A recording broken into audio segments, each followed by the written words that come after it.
Greetings, friends and foes, and welcome along to episode 38 of Keep Your Friends Close and Your Animes Closer. I am, as always, your anime elder, Joel. Oh, okay. I am, as always, your anime... Are you thinking like elder god or like the elder of a tribe? Elder of a tribe, I was thinking. Okay. And as always, I've always of a tribe. Always elder of the tribe, as always. You've done it 38 weeks now. Why would I forget? As always, I am your anime new guy who's joined the tribe and is trying to challenge the alpha male role of the tribe. Well, every week we see what happens, and every week I'm still the eldest. So. Yep. I'm your anime beta. Robert is my name. As always, I'm your anime youngin. Little youngling. Yeah, little youngin. Yeah. Just like one of these wee bands who we've got to teach how to fight boars. What did you say? One of these... A wee ban. A wee ban? A wee ban. What's that? Wee meaning small, ban meaning kid. Ban? Ban. B-A-I-R-N. I think it's Scottish. Yeah, I haven't heard Well, I'm not from some other continent. Yeah. I thought this was a Scottish tribe. I thought we were a clan. I'm clearly in the wrong place. That explains why I'm wearing a kilt. All the wrong tartan. Any Scottish anime? I mean, there's got to be. Yeah. This is an anime podcast. Obviously, as you can tell, we watch some anime together, and then we talk about it, and we digest it, and we rifle through it. This week on the podcast, we watched episodes 25, 26, and 27 of Revolutionary Girl Utena, and we're going to talk about that right now. But first, last time on Keep Your Friends Close and Your Animes Closer. Robert, do you have any follow-up? I do, yes. It's confirmed that Toga is 17. We were wondering whether he was 17 before or after the birthday that we saw. But in these episodes, he says, I'm not old enough to drive. And I looked it up. You can only drive when you're 18 in Japan. So that's fucked. Yeah, I know, right? Yeah. That's a really old driving age. Especially when you can fuck when you're like 13 in some prefectures. You're old enough to ride a dick, but not enough to ride a car.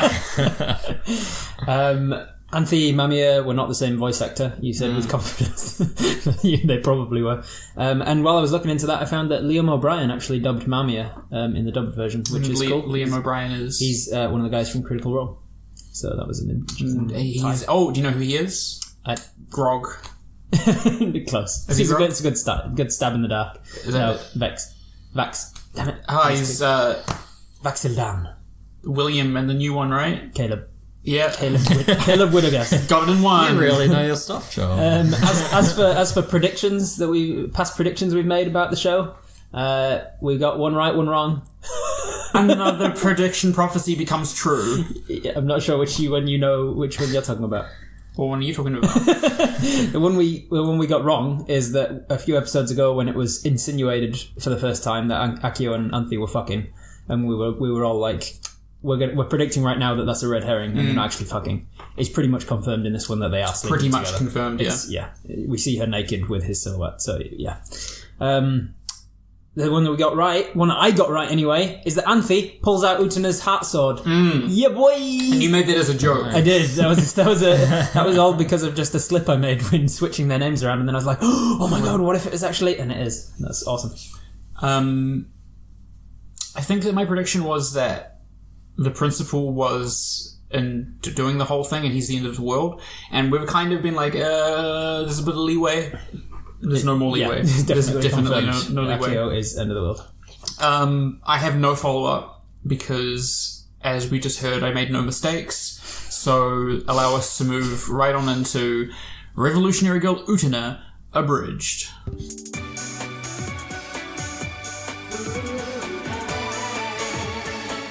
Duel 25 title. Our Eternal Apocalypse. A red convertible sports car speeding down an empty highway. Akio's driving and Toga's in the passenger seat. Wakaba arrives at Akio's house as Himemi is doing some spring cleaning. She splooshes over Akio. The reason that Himemiya is cleaning is that because she's moving into Akio's place, and Utena is as well. I guess he just wanted her close by in case he gets the nighttime urges. Those urges you get to have a conversation with your sister, that's all. Himemiya has a girly little giggle between their friends, and Akio gives her the evil eye. How dare you be a normal girl. Council meeting. Saionji's returned and he has a letter from End of the World, but he doubts its contents after what happened last time. Miki confirms its authenticity, however, and it talks of a new gondola appearing in the middle of the stairway up to the arena. It's more of an elevator than Yeah, a it gondola. really is. Yeah, it really is. It's a terrible job in the mistranslation, subtitles. yeah. Akio is stargazing with Utena, his arm around her. Akio says that his name is derived from the same star that also bears the name Lucifer, which is a star that cannot shine until the sun sets. Symbolism. Utena and Himemiya go to bed in a massive yin and yang-esque top and tail beds. Can I just stop? Sorry. That is like the worst way that you could sleep. Because there's top and tail, right? But this is top and tail, but with your face really close to the other person's face. The face upside down, yeah. It's really odd. But it's close enough that they can hold hands. Yeah. And do you see how they fall into bed every Yeah. like they arch their backs to fall into bed? We'll talk about the motifs. Utena says that Akio seems lonely whenever he talks about the stars. And there's something familiar about him. Utena asks that Himemiya trust her in anything, and I want to be BFFs with you. Himemiya looks conflicted and almost tells her something, but changes her mind. Never mind. Saionji is awake and cleaning. Toga says he wants to meet him. He wants him to meet someone if you haven't truly quit the duels yet. He asks what he means just as a car starts nearby and he races in just as Toga opens his shirt and says, "Look at my body." Toga is a hot boy. No wonder he can sleep with all the girls he wants. He says, "Follow us to the world you seek." Saionji's now in the back seat and Toga asks if he still wants Himemiya. Saionji doesn't trust him, parroting back to him that true friendship doesn't exist. We learn that Akio is the one who saved Utena from the coffin all those years ago. Still not expressly saying that he gave her the ring. Just that that he saved her from the coffin that night. Saionji, hearing this, demands to know who Akio really is, and he grabs him by the shoulder. Akio's shirt blows open all sexy, and he says, "I'll show you End of the World." And then he does a front flip over the windscreen and poses on the bonnet of the car like a sexy girl in a men's magazine. Miki is telling Utena all about the gondola, and Saionji chimes in from out of nowhere. He says, "The gondola is the wings that will fly you to the end of the world." He says, I'm not the man I was yesterday," and then he backhands Miki right off his feet, and he grabs Anthy, and Utena demands that he let her go. Shadows A and B are back with a play about teamwork, and then there's the magic door and the spiral staircase. Only this time, she's not walking up the spiral staircase. Utena and Anthy get into the elevator together, not instead of going up the stairs, and Anthy vanishes. Her clothes drop into a pile on the floor, and Utena doesn't react to that. And then Anthy just appears again, completely butt naked, and then her dueling clothes appear on her. Her regular clothes start to sprout vegetation, which becomes a rose bush in the vague shape of Anthy wearing her clothes. Anthy conjures Utena some dueling clothes as well, and then they arrive at the dueling arena, where Saionji is waiting with Akio's sports car also in the arena. Multiple of these sports cars then spring up, sticking out of the ground like jagged rocks, and then they run around. There's a sideways car driving around the place as well. They start fighting. Saionji says that he's seen the world now, so he's a different man. He's got the thing that they do in anime when they're hypnotized, where their eyes are just slightly glazed. Yeah. So it's indicating that he's not quite right, or he's under some kind of control. He's seen something, yeah. The Sword of Dios that Utena is fighting with disappears, which surprises even Toga and Akio, who are watching from afar. Saionji doesn't let up against an unarmed opponent, because he's a gentleman, and Anthy is watching like a psycho until she remembers Utena saying that she wanted to be friends, at which point she dives in and gropes Utena's chest, pulling forth Utena's heart sword. Yes. Utena wins the fight. Akio and Toga have post-coital pillow talk about how the fight went. Was that as good for you as it was for me, etc.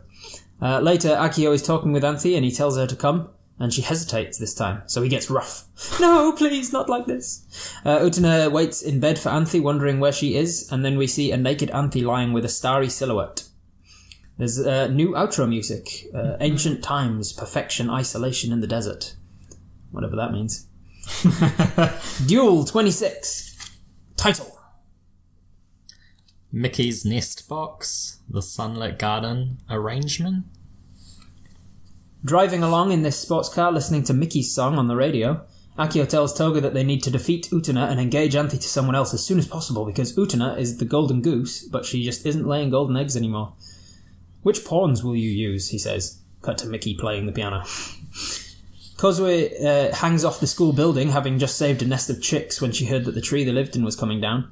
She falls off the building and Mickey catches her, but she still sprains her ankle. He carries her around piggyback. Anthy's telling Mickey how to look after chicks, and Kozue sees a letter from their mother and throws it in the bin. Utena and Anthy see Mickey in Kozue's garden, mentioning that it's gone to seed now. We cut to Anthy debriefing Akio on Utena.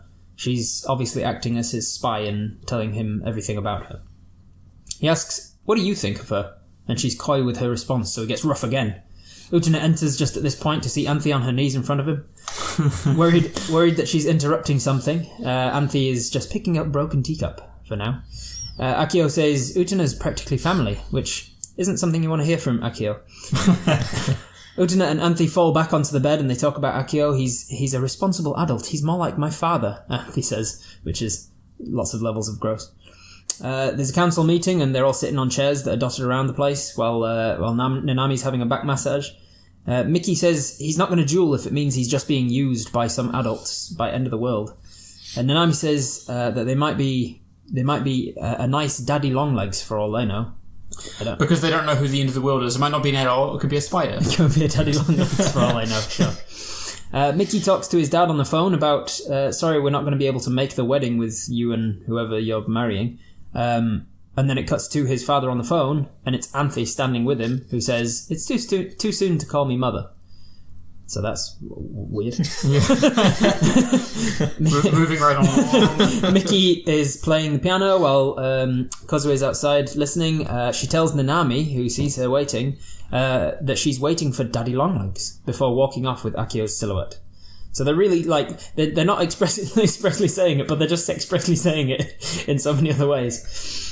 Mickey is practicing for a festival, apparently, but Toga winds up a clockwork chick and then starts talking to him in symbolic and metaphorical flowery language, never actually addressing the point.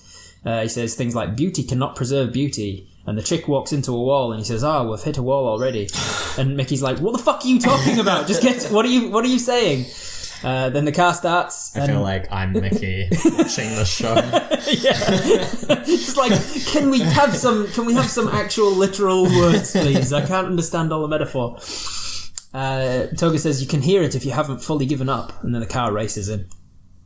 So Kozue is in the passenger seat while Akio's driving, and Mickey is talking about Anthy.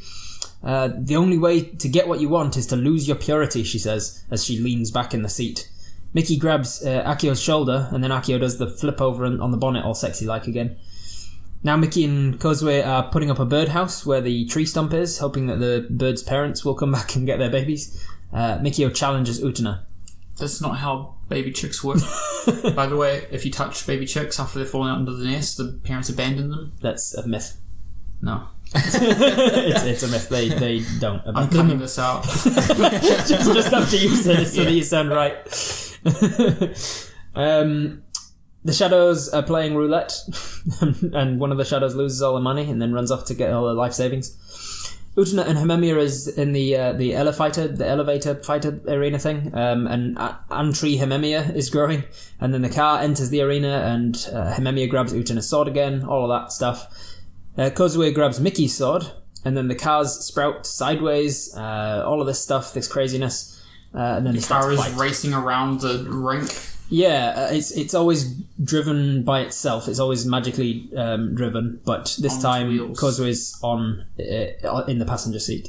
Mickey is best. He's better now, and he's a good fighter. And he refuses to be distracted by Himemiya this time, even when his sister starts making out with her. Oh shit! Oh shit! I gotta go to the bathroom. It distracts him long enough for Utena to strike him, and she wins. Kozue is trying to take Anthy's power to make other people powerful. Yeah, she's like, "Oh, I heard people who fool around with you get powerful or something." Give me that power. Yeah. Give me that power. from down my throat. And then Miki and Kotsue, after the fight, they just go back to being their usual antagonistic selves towards each other. Duel 27, title. Nanami's egg. Oh, fuck. Yep, Nanami's in the title. Means it's going to be a fun episode, yay. Nanami has a dream that she, as a kid, finds a painted / Fabergé egg in the playground. She wakes up to find it sitting in her bed. She has the first thought, obviously, as all of us would, that she laid the egg. She considers whether it's a prank to make her seem like some egg-laying alien. She takes it to Mickey, who says it's been freshly laid today, but not by a bird or a reptile. He's heard of certain mammals laying eggs, ... but never a human. Unfortunately, she scappers during the ... so she now worries that it's normal to lay eggs, and she looks like some sort of non-egg-laying alien. No, she looks like she's the one who doesn't know. Like, Yeah. oh, you don't... Shit. This is your first egg that you've laid? As she runs away, she bumps into Juri, who drops her carry case, and she berates Nanami for almost scratching her ball. Nanami thinks that Juri is using ball synonymously with egg, which doesn't work at all in English, but in Japanese, the word for ball is tama, and the word for egg is tamago, which kind of work. Yeah. Nanami holds the ball and lamenting about how big they get, and oh my god, I can't believe that you're laying eggs this size. Juri, of course, is actually talking about a bowling ball. Nanami runs away and looks after her egg. She's singing to it and telling it to grow up nice and strong. Tsuwabuki says that he'll do anything for Nanami, who snaps at him. She's being really moody and temperamental. He asks Utena and Hamemiya about it, and they say, well, it sounds like PMS, effectively. Toga notices Nanami in a good mood, who asks him if he'd prefer a boy or a girl from this egg that's about to hatch. He misinterprets what she's asking and says that, obviously, I prefer girls. And then she says, well, so do I. And he, again, misinterprets that and says, you like girls? Nanami, that's not right. You're meant to like dick, because that's how God made us. Yeah. And she's all, but I love dick as long as it's yours. And that confuses him, but not for the reason that it should. Nanami says that, no, I mean my egg. I laid an egg and it's going to become a girl. And then Toga says, well, I can't live with you if you're laying eggs. We've only lived together successfully all this time because you're the type of girl who doesn't lay eggs. Which is like, what? This was a metaphor up until... I know, right? The point where he's like, if that's the case, then move out. Yeah, I don't know. We'll get back to it. She wonders how other girls get rid of their eggs. She sees her suitors all eating eggs, and she's like, oh no. I have to eat my egg. I can't bring myself to do that. So she runs off and hides the egg in the woods, and then she goes back home and has dinner with Toga, where he says it again, out of the blue, unprompted. You know why we work together, living together? Because I have... You're a non-egg-laying person. I have problems with my ego, and you've fallen on me. She can't sleep that night, worried that she's abandoned her daughter. So she runs back for it, but it's not there. What is there is Sayonji camping nearby, cooking eggs. She beats him in tears before she sees that her egg is actually on top of the pile of uncooked eggs. So she grabs it and runs off, singing to it again. Utena and Hamemiya fall into bed to talk about reincarnation, which I guess has something to do with something. Nanami is out in the woods, and she sees a gigantic house-sized egg. It shines bright before it shoots lasers at her, and then it smashes in two, and then she wakes in her bed to find the eggshell all shattered. Now, at that point, Utena says to Anthy, where is he? I haven't seen him in a while. And Anthy says, he'll be back soon. And the door opens and Choo-Choo returns. Yes. Now, I don't know about you guys, but I've never had a period. So... I think it's a lot like eggs. I think that... I was like, this is probably a metaphor, but then, and because I've never had a period, the laser bits I can only assume to be literal. Yeah. Towards the end of your period, your vagina? Yeah. Or the egg. The egg that comes out. The egg that comes out is just like doing a laser light show. Yeah, but I can only assume. Right before it cracks. And that's only if it's not fertilized first. Like if it's... Yeah. Let's take a few steps back. Did we enjoy these episodes overall? Yeah. Yeah, I did. Yeah. Well, two of them. Well, okay. Well, we'll get to that. We'll start with episode 25. And I would like to start by saying I am loving the new aesthetics that they've introduced, like all the new sequences and the car scene and the hot boys with their unbuttoned shirts. Loving it. It is. it's a fantastic breath of fresh air because it was just starting to get a bit stale having to see that same shit over and over again. But the car scenes with Toga and Otori with anybody else who comes with them, the new stairway scene, Anthe pulling out the sword from Utena that's cool. is fantastic and was unexpected. Yeah. I audibly screamed. I was audibly excited when it happened, and the bed scene as well. As ridiculous as it feels, it's nice. Yeah, they're not shy about Anthe going. has really long hair when she lets her hair down. Yeah. I don't think I'd noticed. So whenever she's up and about, she's got really tightly curled hair. When she's in bed, as long as Utena's. Utena's. Utena. Fucking Kiwi. No, I'll have to look out for that one. No, they're not shy about going. This is a new thing that we can do. Let's take them on a car ride, and then they just do it and do it and do it. And they're like, hey, let's have make sure every episode has a scene of them in bed talking about something, and it's the same shots and stuff like that. Yeah. But because they only do it for one arc and then they just never go back to it, they for the first arc, what did they have? They had the before a council meeting. It always started exactly the same way with them. That's probably the least inspired of all the sequences. But because it was first, it was it only had to set a low bar. Yeah. And then the others had to beat them. Yeah. So there's there's just scenes in each one where they're like, okay, this is how it has to happen each time. I think maybe Elevator is probably the best. Yeah. Just because that also developed the plot significantly while it was happening. Yeah. Whereas, and I mean, the car scene does as well, but the bed scenes at least, it's more of the talking in really thick metaphors, which is not always fun. But Saionji being back, that was fun for a little bit. I do not know. They were like, you want to rejoin the student council? And he was like, yeah, fucked. And then walked off. And they were like, Didn't expect it. I like that they've now got. They had the elevator going down in the last arc, and now they've got a gondola going up, and there's obvious symbolism. Obvious similarities to draw between those two. And again, the enlightenment being up and the jealousy being down. Is that Anthe uniform tree situation? I don't know what to pull from. Is that growth or something? I don't know. Well, because she disappears first, and then she turns into a monster. Newton just doesn't react to it, so I'm thinking it's not happening. It can't be happening. That part's actual metaphor. Because I did think for a little bit that pulling the sword from the heart is a metaphor, because Utena never reacts to it. Even when she sees Saionji do it the first time, she's not like, what? What the fuck are you doing? What is going on? She just... cool with it from day one. But it's happening, I guess, so, the first episode... I think it was really just introducing a bunch of the new stuff. That's the other thing. Otori also has very long hair when it isn't tied up into a rat's tail. When he lets it flow and his chest's open. He's got like a TARDIS hairpin hair tie because all the hair just disappears into it. Turns it into the smallest bun possible. So what's the car thing? So before, in Arc 1... to start a fight, all they had to do was they had to set up some reason that the council members wanted to fight her. Yeah. They walked up to her, they challenged her to a fight, and then they fought. In Act 2, they were like, alright, before a fight, everybody has to go down in the elevator, talk about some regression, and then they get into a fight. And this arc, it's like, alright, they have to get into a car, go with End of the World to be enlightened as to what is out there. And then they fight. So what's the car? It's kind of like having... Well, I mean, okay, it's about... Okay, so I don't know, but breaking it down, the things that happen. To see the end of the world, because Otori says, let me show you end of the world, he does a forward flip, which is very sexy, onto the bonnet of the car.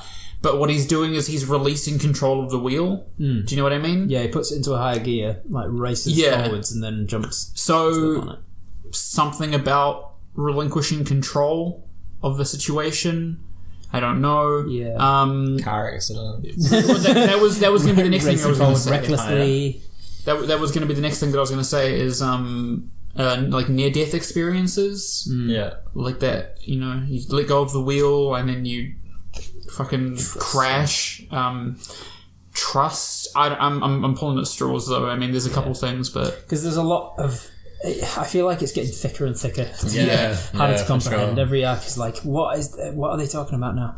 Because before the car, it seems to be Toga goes up to them and says, hey, is your mind open? Have you given up on the jewels fully? Yeah. Because if you haven't given up on them, you'll be able to hear it. Yeah. So that suggests that if they've fully given up, that car's imaginary and they won't be able to see it or go with them at all. Yeah. Well, I mean, it drives into rooms. Yeah, it's just like there wherever you are. Yeah. It's in the music That's hall. the best shot, by the way, when Toga like turns around, like has his arms up in the air, his shirt is open, and the car just enters the scene. What I want to see then is someone who genuinely has given up on the jewels and so they can't see the car or hear it, and so he goes, come with us to the end of the world, and flings around and his shirt's open and then nothing comes in and he's like, yeah, he's, they're good. and they're like, alright, Toga. Yeah. Put your shirt back on. Losing that fight really got to you more than I expected. Alright, so he says something he about has just got his confidence back. yeah, He just sat with it. Yeah. And he's like, I'm ready now. You know what? I've got this. So him and Akio are tight. They're tight buddies. In this arc. They're like really... Because he was speaking to End of the World only on the phone and stuff before, right? Yeah. So that is Akio. I am saying yes. Yeah, if it's not, I'm going to be pissed off because they've shown him to be End of the World in so many ways now. It's too far into the series to be revealing a new character who's the antagonist. Like because Nanami says he could be Daddy Longlegs, and then like the next scene, Kozue says, I'm meeting Daddy Longlegs, and then she walks off and meets him. And we've already seen him going into the castle and doing all of this stuff. We've seen him handing out letters, which other people then refer to as letters from End of the World. So he has to be. And if he's not, I'm pissed. I agree. Likewise for Akio and Anthy sleeping together. If they're not actually having any sort of sexual relation, I'm going to be pissed because that's so heavily implied. I don't know if they'll ever go any further with it than they have. No, probably not. No. And I'm hoping that they don't turn it into something. Her naked at the end of the show. That was like post Sex. Yeah, post-coital stargazing. Right. Was that just like a cool art choice to make him stars? I think so. Well, I mean, I don't know, but I think so, yeah. Yeah. All right. Episode 26. Yeah, episode 26. What have we got? What was the golden goose, golden eggs thing? What was the metaphor there? She's not achieving their so we still don't know what End of the World want. Right. But Utena is no longer achieving whatever goals that they have set out for her. Well, she's winning every fight they throw her. Yeah, but maybe they didn't want her to win every fight anymore. I don't know, because Toga had to win for a little bit, and now they're like, oh, geez, we've got to get her to someone else. Yeah, so we don't know what it is, but all it's saying is she's no longer performing the way we want her to. Yeah, it's getting pretty late in the game to be not revealing what the fuck is happening, but whatever. And are we meant to read in that he has some way of hearing things when he's not there, or seeing things when he's not there? Because Kozue's not there when she calls him Daddy Longlegs, and then she references him as Daddy Longlegs. And likewise, they're not there when Mickey's playing the piano, but they're listening to him playing on the car radio. He's like Lucifer. He's omnipresent, omniscient. So do you reckon it'll turn out that he has some sort of like there's some sort of paranormal thing with Akio, and he actually is some sort of a god? Or I don't know if they'll ever demon? confirm that. I think that they'll just continue to insinuate it. I don't think it'll get I don't think it'll get fleshed out any more than it already has. Right. And we'll be left to make our own decisions about whether he's just a guy or whether he genuinely has. Is this just a school? Are these just people? Fuck knows, man. There's a lot going on, isn't it? Anthy marrying Mickey's dad. What's that? Again, she's just setting up motivation for him to fight. But what? How? What? I don't know. How long has that been going on? I don't know how. Too long. That's a real long con. She's like, I think I might need Mickey to fight someone someday, so I'll start a thing with his dad now. I don't know if he's actually going to get married to her. I feel like that's not actually going to happen. But I don't even know. I can't even. Dad as well. I can't follow what. She's like what, 14? We said. Yeah. And Mickey's what, 11 or something? I think 13. we said 13. Is it? I can't follow what that C plot with their parents was and why Kozue was so mad. Yeah, she was like, "Fuck my mum." She threw it in the bin. The letter That from woman. her. She keeps calling her that woman. Is this a letter from her? maybe she broke up with their dad, and so she blames him for the thing. I don't know. It did seem like, why are you injecting this? We've not heard of their parents before. I think it was like she risked her life saving the baby birds because her mum because left. this tree was so she feels like these baby birds being abandoned by her parents. Yeah, I mean that is kind of the thing that the symbol for her and her brother's relationship, because there's two babies in a nest that were abandoned by their parents, and so they're working together to try and bring their parents back when they're putting up the nest box. And by the end, he's just sitting watching it, and she walks past, and he's like, "What are you looking at?" And she's like, "Fuck you." Yeah, but it's a little. So it's the thing about it is the symbols that they're using are really obvious. Like the egg for the period, it's really obvious. Yeah, it's obvious what they're going with sometimes. But then Toga it's says, like, "What are you doing? I don't understand what you're doing with it." Yeah. You take it to another level where I'm like, that doesn't work with the analogy anymore. You've broken the metaphor. It's kind of. I would say that there are so many metaphors that it gets to the point where it's almost doing it a disservice, rather than benefiting it. Yeah, I'd say the same. Yeah, no, I feel the same way. Yeah, especially when Nanami is looking for her period, and then she finds Sayonji possibly cooking her period. Yeah. The egg. Yeah, The and egg. I was like, Yeah. What, how does this relate? Well, it's still a literal egg. You still get some. You gotta have the little egg moments. Okay, so we've got Nanami and Toga. Yeah. That has been established as an incestuous thing, Well, even though it's one-sided. No, yeah, I was going to say that incestuous. they're not fucking, yeah. It's one-sided, but it's incestuous, and that's been explicitly stated. Who's that? Nanami, Toga- Nanami and Toga. Toga and- Nanami and Kiryu. Kiryu Toga? The red-haired one? Oh, one-sided. Yeah, it's a one-sided. Yeah, it's a yeah, one-sided yeah. thing from Nanami, but Right. she wants him, Right. and he enjoys the affection that she gives him. Akio and Anthe, it's been pretty much set up that that's also a physical It's a toxic relationship. It's a real dom-sub situation. Well, and not in a good way, though. It's in a more good like way, a 50 Shades of fucked up. yeah. I wish I hadn't made that joke. Scrap that one. Take it again. Fuck. She's also starting. In fact, that could be considered one of your predictions that's coming true, because she's showing reluctance to the things he's telling her to do. And when he says she's leaning into Utena. Yeah, he's saying, "Come here," and she's like, and then he has I to want to go roughhouse to her. bed with Utena and do the fall down scene. Yeah, yeah, and her eyes widen when she realizes that. I really like doing the fall down. It's my favorite part of the day. But the point I was getting to is Kozue and Mickey are the other incestuous thing. Yeah. And they're just like trying to hammer it, because there's a scene when they're putting up the nest box where it shows just her face, and she goes, "Oh, not so rough." And then it shows him looking down in a way that they could be in like missionary. And then he goes, "Oh, sorry, is it crooked? Is it going in crooked or something?" And then it zooms out, and it's they're putting up a thing, and it's like the writers in the show is trying to make us think about incest every time. He's looking at you with a real cheeky fucking grin. They're going, "Look at this, we're making jokes about brothers and sisters fucking It's so underage." much that they can't show and say that they're having to like layer it, like. It's so much though. There's 3 couples now. In fact, I think that's everyone who we know to have a sibling is fucking or wanting to fuck that sibling. Is that what the show's about? I think that's like the undercurrent of the whole thing. I don't know. I don't know what. It just feels like too much, is what I was guessing. Too much incest? Yeah. No. You seen Game of Thrones? That's one couple it's though. true. The point is for every sibling relationship we see in the show Yeah. is also a romantic or sexual relationship as well. All right. Well, just like, what are you gonna say? Well, I was just gonna say, so Akio and Anthe's relationship. Yeah. Anthe is starting to open up towards Utena. Mm-hmm. She almost goes to tell her something, possibly about Akio. Maybe. So it is like, to me, I thought that Anthe was supposedly evil or had a part to play in it. Yeah. But it's seeming more like she's so under Akio's control. Yeah. The show has the appearance of being like this light, happy Yeah.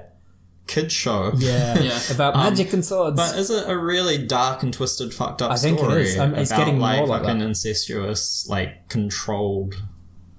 Was the Awful did the second relationships. arc not tip you towards it being darker than a kids show? When Yeah, no. dead kids' bodies into a Furnace of hell.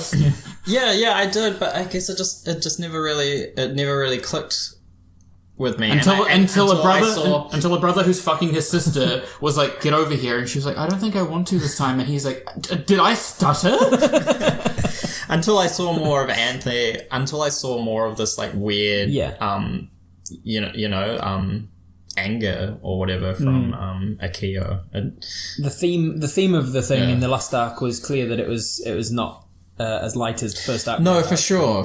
But until you see more of Anthe's arc, specifically Anthe's character arc, then you can start to read into it as like, shit, she's really under him. To me now it seems more dramatical and real life versus something that I thought was potentially magic, end of the world. Yeah, because you can still, even in the second arc, they're like, they're using black roses to manipulate people's minds and they force them to fight for them and stuff, and that's all fairy tale fantasy. Yeah. Whereas like people in domestic abuse relationships where they're forced to fuck their brothers and they don't want to, and they're acting in ways that their brothers want them to, and then they find a friend in Utena who's like they actually bond, someone that she's have a able real to relationship, connect to, and then you see it in scenes where they're fighting and Saionji's winning, and Utena's just like Anthe's just standing there like a psycho with the literal glaze on her glass, like her glasses are just shining the light back at her. You can't even see the emotion in her eyes. True. And then it zooms in on her eyes as she's replaying the conversation from the previous night in her head, where Utena says, I want us to be best friends. I want you to come to me if you ever have problems. She says, I want you to come to me first if you ever have problems. I'll help you through with anything, as we can be best friends. And when she hears her saying best friends, her eyes widen, and that's when she dives in and says, shit, let's get your sword out. So you can see her going... real intense, deep stuff. Yeah, it is. It's huge. Like, I think Anthe's arc is going to be the main point of the rest of the season. Yeah. I hope it is anyway. that's kind of how it's set up. For sure. I think it's going to be Nanami's arc. I think. Speaking of Nanami, it's really going to take a twist, and she's going to become the main character, and it will have a happy ending where she gets her brother's. What's a word that starts with D? Donut. It doesn't work. So, what episode 27? I don't really have that much. Didn't we talk about it already? We were already talking about it. I wanted to have a science corner.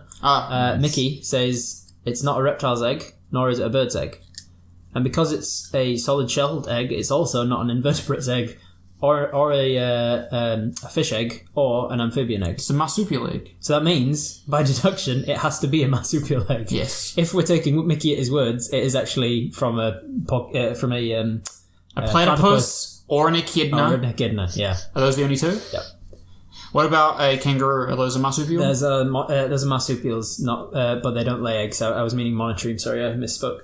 The monotremes are the two that lay eggs. I misspoke, and then you didn't. And then I didn't. Monotremes are the ones that lay eggs. Marsupials are the ones that have pouches. So it's a monotreme egg. That's fucking crazy. Can we just stop and think about how crazy it is that one on the island school in the school there's a platypus somewhere. No. I mean that's within the realm of possibilities. I was more meaning that there's like a small island relative to the rest of the world that developed its own special two kinds of animals. Nowhere else are there marsupials and monotromes, and Australia's just like, fuck, what if we slapped a duck and a beaver together? Check this out. Look at this fucking wait, give it poison. Make it like lethal. Check out this echidna. He's like a shitty porcupine. I feel bad for him. Oh, we'll give him a little anti-nose. Stretch its face out. Check it out. Give it 4 dicks. How many vaginas should we give? What do you mean how many? We should just give it the one. No, let's give it 3. Let's give it 3 vaginas. What are you doing? 2 of them are for sex and 1 of them's for birth. Why does it need an extra one for birth? Is it that big that they're really tiny? Make them jelly babies. They're like little jelly babies, and then they're not going to survive as jelly babies. We'll make them develop inside of an external thing and latch onto. Australia's just the weirdest. fucking place. I can imagine a drunk Australian coming up to that too. Drunken god. I think it's like where he put all his rejects. He only had 7 days to create everything. So like he had some leftover bits and pieces. He chucked them in a bucket and threw them in Australia. He's just like, just knock it together. Shit, I'm put that one on backwards. Put it in Australia. Nobody's ever going to go there. Give a bunny a man's body. A kangaroo. Make it good at fighting.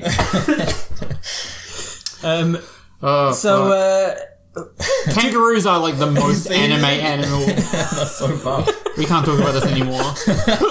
I'm giving myself hiccups. Choo-Choo was the one in the egg.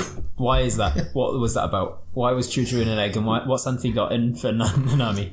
Why is she... Anthy just doesn't like Nanami because Nanami fucked her in the first 3 episodes. Why is she naming all her pets Right, Nanami then? She's also got a hen named Nanami now. Because she likes... Got no Because idea. it's like a voodoo doll.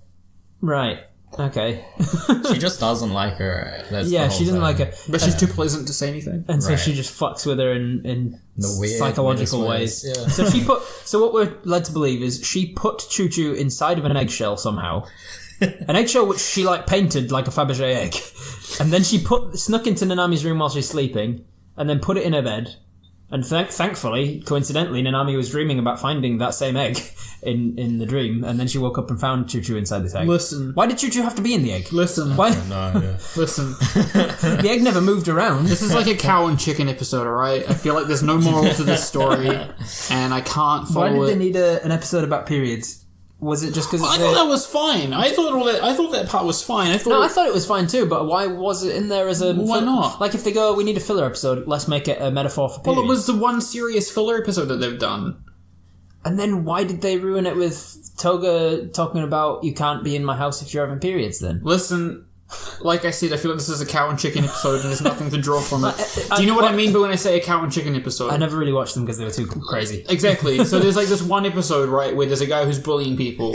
Okay? Right, yeah. He's going around the school, he's a big bully, he's a big fucking idiot, and can't remember the middle part, but at the end, Chicken has a needle, and he walks up to the bully, and he stabs him in the eye with the needle. No, and his body, like, lets all of the air out of it like a balloon, and then the bully is like really small little dude in a big bully suit. And it's like, bullies are just really little people trying to make themselves feel big. Right. But then he looks at the teacher, and he pops her, and then his sister, and then his friends, and then he barrels the camera and pops himself. And then there's just a bunch of little tiny people chasing a chicken, and it's like, what?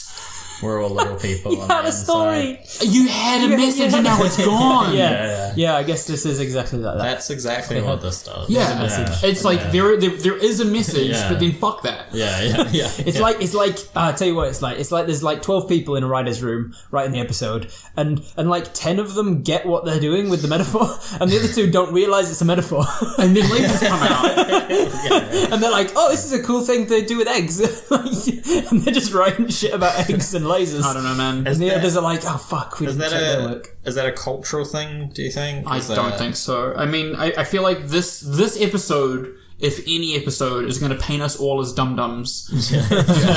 We've been able to kind of fake our way through it, but these three... All the female listeners are going to be like, they don't understand what the lasers were so obvious. They don't understand what their period's like. And they smashed a giant house-shaped... Yeah, other people, the people who have periods looking at it and being like, it's just... I get it, I relate.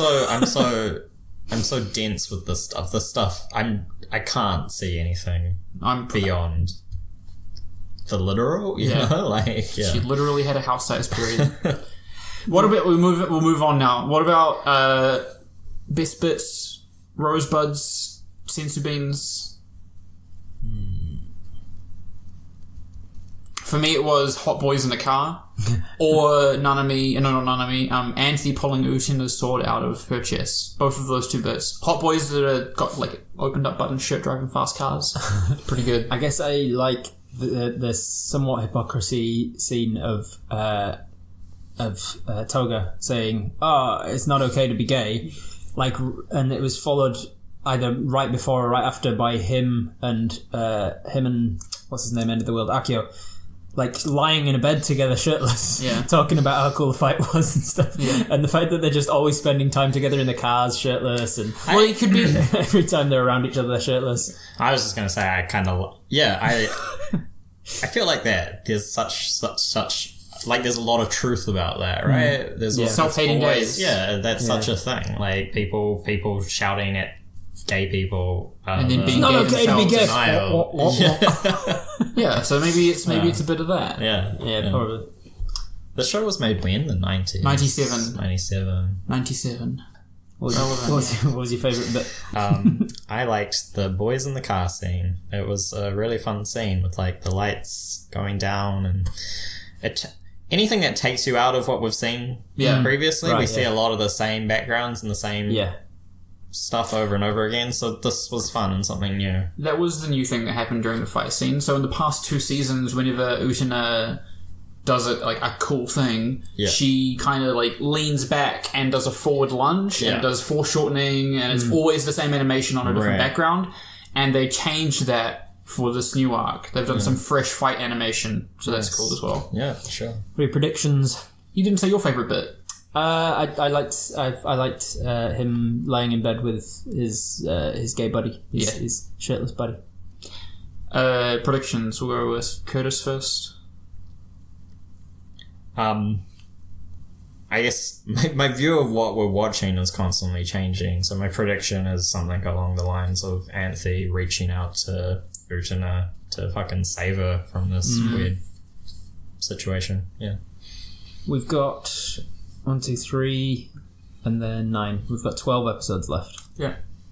12 episodes. That's heaps of time. Yeah, that's a a short lot. season. That's a I have no idea where the prince comes into it. I don't know what the fuck he's doing. So Akio saved her from the coffin, and then the prince is Dios. That's one of my predictions. Is obviously Dios, and Dios was the one who actually found her and gave her the ring. I don't know. Then why is he in the castle? Okay. And why is he trapped? Save it for my prediction. So I got the answers. I predict a riot. I don't know. I don't know where this is going. I predict that the jury's going to get a car scene, and Nami's going to get a car scene. Easy stuff, mate. Come on. They're going to fight it out. I don't know if anybody else will though. I think it's just the student council who are getting car scenes.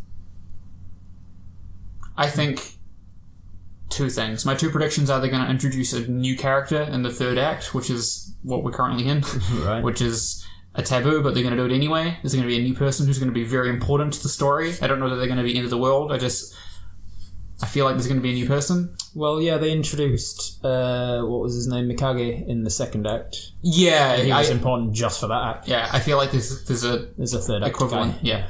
The other thing that is more, it's a hypothesis more than theory. A theory tends to have some testing behind it.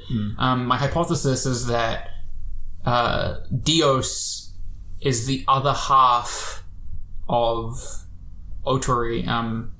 I've forgotten what his first name is. You guys have been saying Akio. Yeah. So his last name is Otori.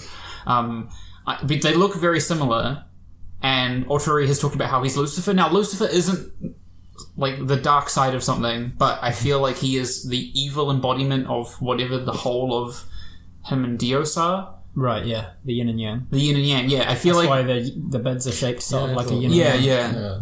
So there's something there. Yeah, partnerships. Like everybody needs to draw somebody else's sword. They never draw their own. So there's like everybody's got a dual thing going on. You draw mine, I'll draw yours. So Dios's order and Otori is chaos. And so Dios is that'll be the final sort of thing is he needs Dios to come inside him, and then he'll be whole. Yeah. A Weeb in review.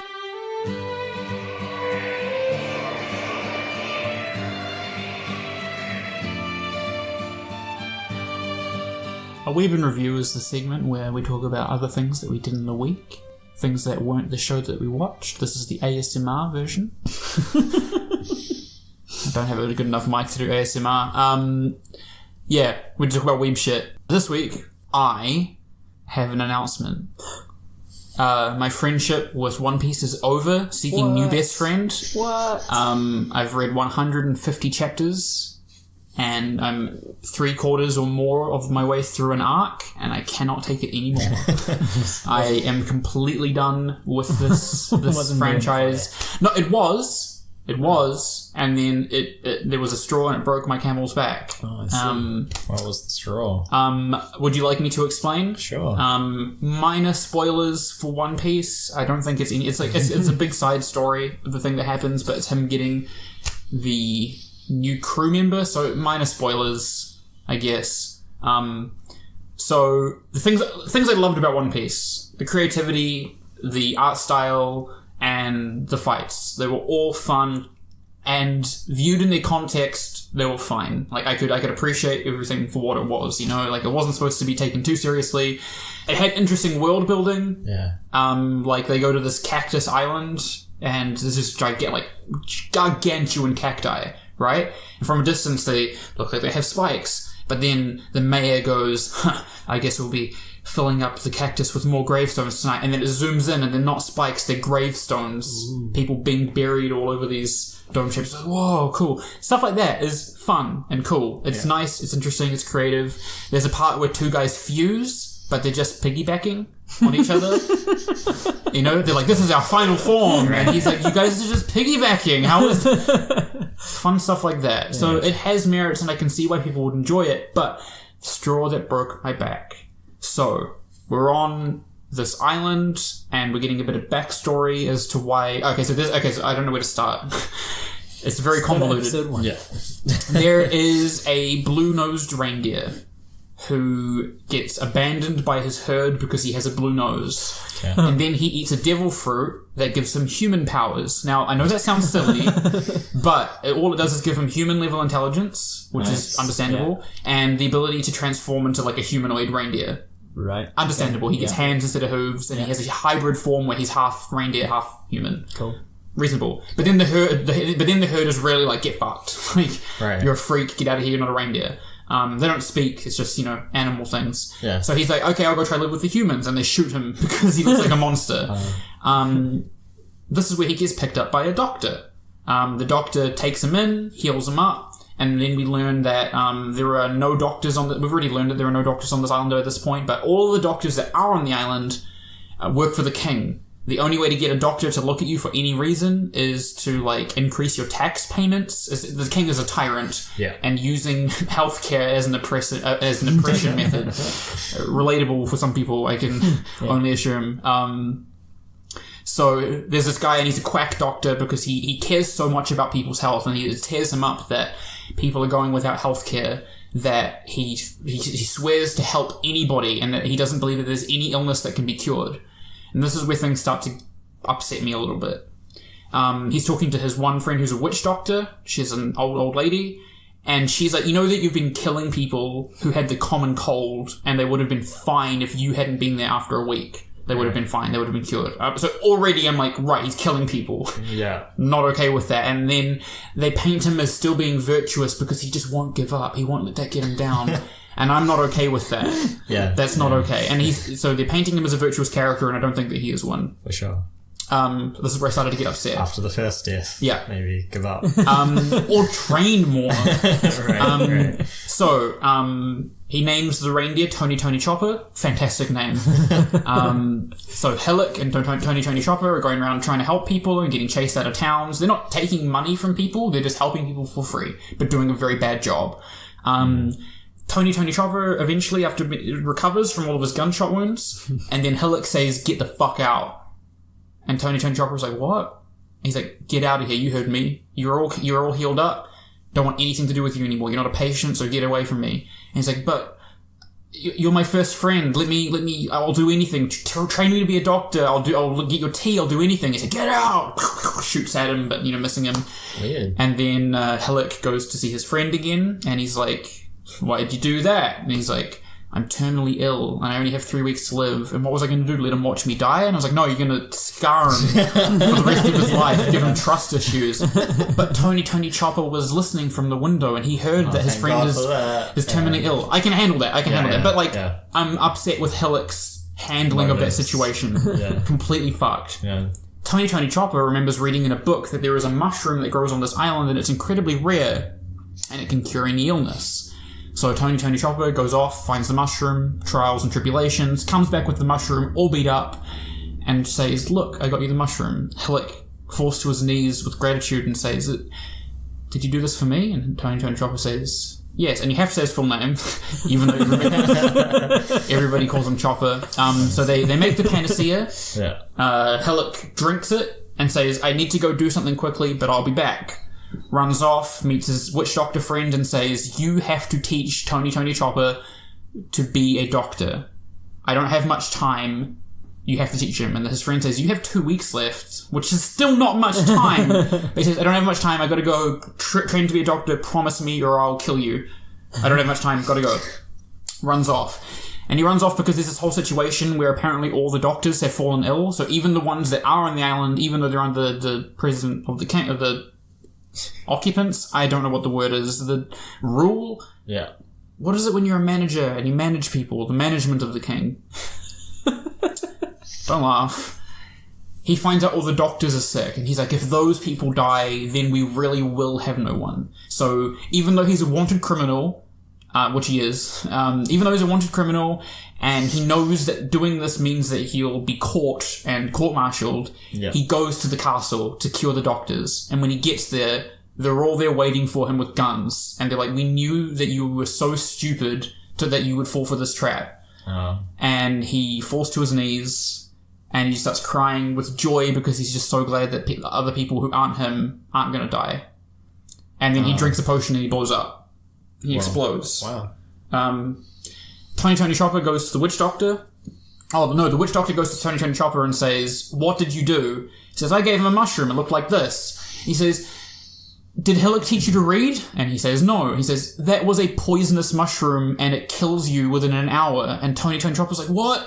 But he drank it. He said, I thought it was a panacea and he drank it. And he goes, he just didn't want you to feel bad. He wanted you to be responsible for his homicide.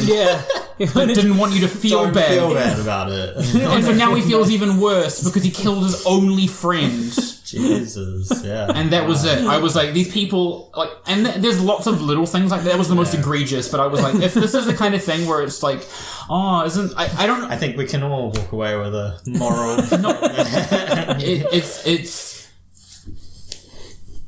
It's so incredibly stupid. Yeah. So the problem is that the writers were the writer was writing Hillock to be a good guy when he's killing people, and you were like, he's not a good guy. Stop writing him as if he is one. Yeah, stop painting him as if he's a virtuous because he's killing people.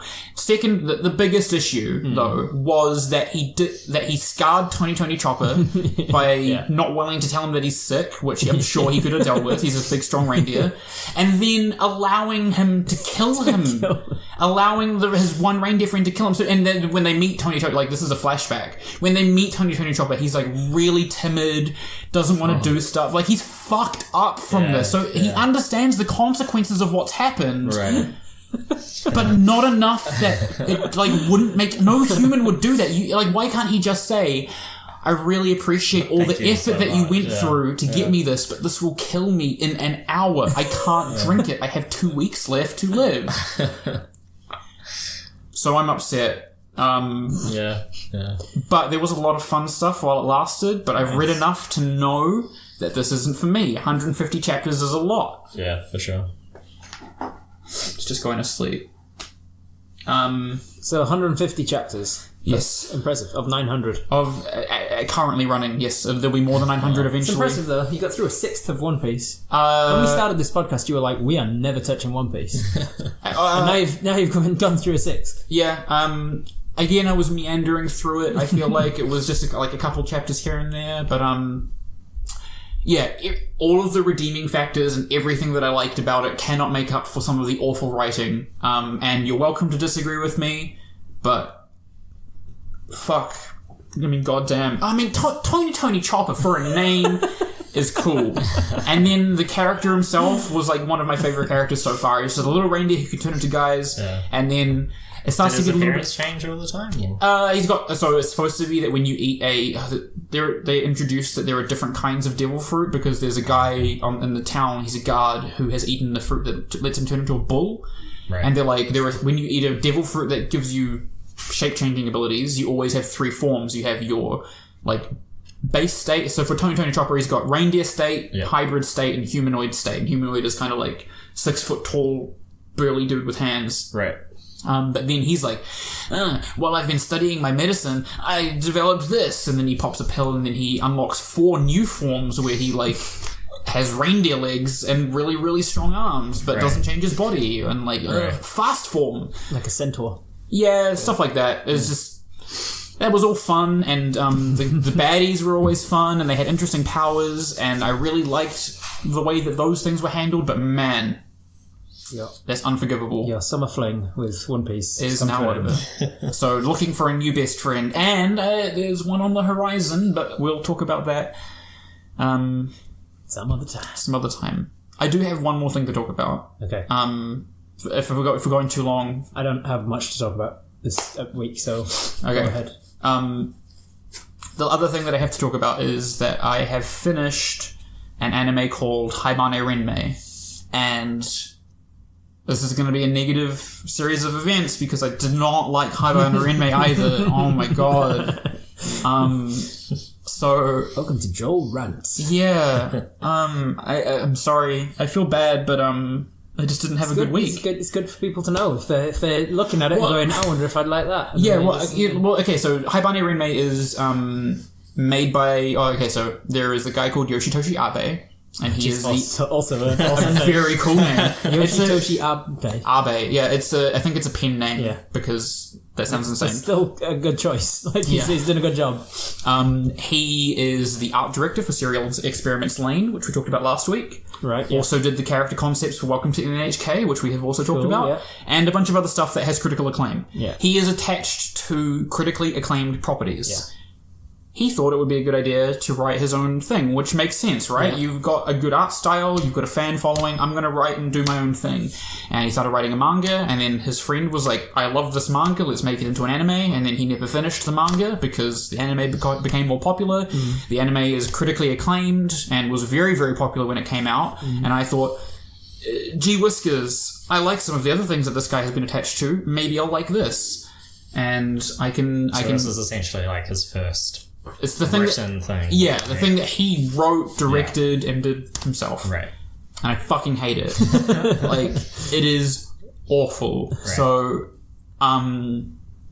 I don't know how spoilery... I'll try and not spoil the ending, just in case you're interested, but I would like to give my reasons as to why I don't like it. And it's insane, because I started listening to video essays on why people did like it, and almost every reason they gave for liking it, I disagreed with. I was like, that is insane. And if I'd listened to it, it would have been like, oh, that sounds good. But so they would say a reason for liking it, and you had the same reason for disliking it, or you just disagreed? I disagreed. I was like, I really like the art style, and you're like, the art style's shit. No, that sort of thing? It was a mix of those two things. Right. So let's break it down. So Haibane Renmei is about these things called the Haibane, and they so it starts off and there's a girl and she is in a cocoon having a dream about falling from the sky, and a raven is trying to catch her and like save her from falling. And eventually she hatches from the cocoon, and there are a bunch of other people with halos and wings, but not big wings, like little tiny wings. And they're like, we are the Haibane, and you're a Haibane too, and tonight you're going to grow wings, and then we'll give you a halo, it'll be grand. And she's like, what's going on? I don't remember anything. And they're like, yeah, you've just been born, so what do you expect? She grows wings. Interesting plot. Looking like, anyway, interesting kind of premise. You're like, are we going to find out where the Haibane come from? Why do they live in this town? They aren't allowed money. They're only allowed things that are second hand. They're treated as almost second class citizens, but good luck charms. They have to work, but they're not given money. They get their employer writes in their notebook, and then they use a page as currency. It's It's really weird. So the first couple episodes are fleshing out the world that they live in. There are walls all around this town, and the Haibane are not allowed to leave, but neither are the townspeople. The only people that can come to and from the town are these people called the Toga, and nobody is allowed to talk to the Toga, and the Toga cannot talk to anybody else, and they speak with sign language to, like, the communicator who can talk with them, and you're like, fucking hey. That's interesting. Yeah. What's going on there? Never fleshed out. Never ever fleshed out. Never addressed. Right. That is a bit of a spoiler, but I'm saving you time. If you think that sounds interesting, don't watch this show. Because they dance around it constantly. Right. And constantly set things up. Like, so there's the Renmei. That is the organization that tells Haibane what they can do and gives them currency and, like, kind of helps them live. They have to live in shitty, ramshackle, rundown places for no reason as well, which sucks. So they're second-class citizens. Yeah. Yeah. So they live in a world with humans. With humans. But they're like angel people. They've got wings. But nobody knows what's outside the walls. But because they've got wings, they're treated as lesser people. Yeah. Okay. And halos. But also, like, good luck charms. Because there aren't that many of them, and there's, like, one scene where a human bumps into one of the Haibane in an op shop, and she's like, oh my god, it's a Haibane! Oh, we're gonna have good luck today! And starts touching her wings and shit, and she's like, no, leave me alone. So they're, like, quite rare then. Yeah, they get born from these... The cocoons grow as well. It's all strange. It's kind of insinuated that maybe they used to be people who died somewhere outside the walls, but never addressed. Can they fly? They can't fly. Right. They can move their wings independently, but... Yeah, they're not used. They don't do anything. So another example of things that... A good example of, world building that gets set up but never followed through on is they enter the shrine of the Renmei, and they're not allowed to talk. They get these little bells that they have to put in their wings, and they move their right wing for yes and their left wing for no, and they're like, do not talk in the shrine. People talk in the shrine, like, 5 times, and then the Renmei is always like, yeah, you can talk to them. And never punishes them, so, like, why say that there's a punishment? Yeah. What is the punishment for? Nothing came from Nothing. that. Yeah, they set things up, and then nothing comes of it. Okay. Like, they go into... There's one... Late spoilers, but it doesn't fucking matter. I'm over this show. So the main character goes inside the walls and finds where, like, they make the halos from, like, the material that they make the halos from, and... He's all talking... There are these golden... They look like tombstone shrines.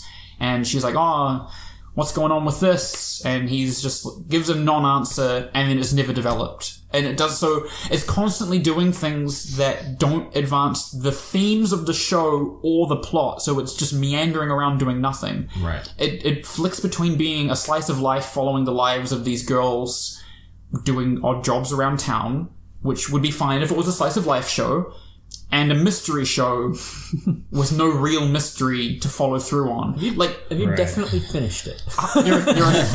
There's not like a whole next season. There are 13 episodes. I watched them all painfully and I hated it. So so the big thing that happens is one of the characters starts acting discontented and a little bit like... Kind of like how somebody who would be going to commit suicide or run away is acting, giving away their stuff, doing that kind of thing. And then one night, the main character, Raka, sees a flash of light from the western woods. And then she, like, runs out to chase her and find her, and they all go running after her. And then they're like, oh, we should have told you. Every now and then it becomes a Haibane's time to make their day of flight. And they're all grieving as if, like, it's a bad thing.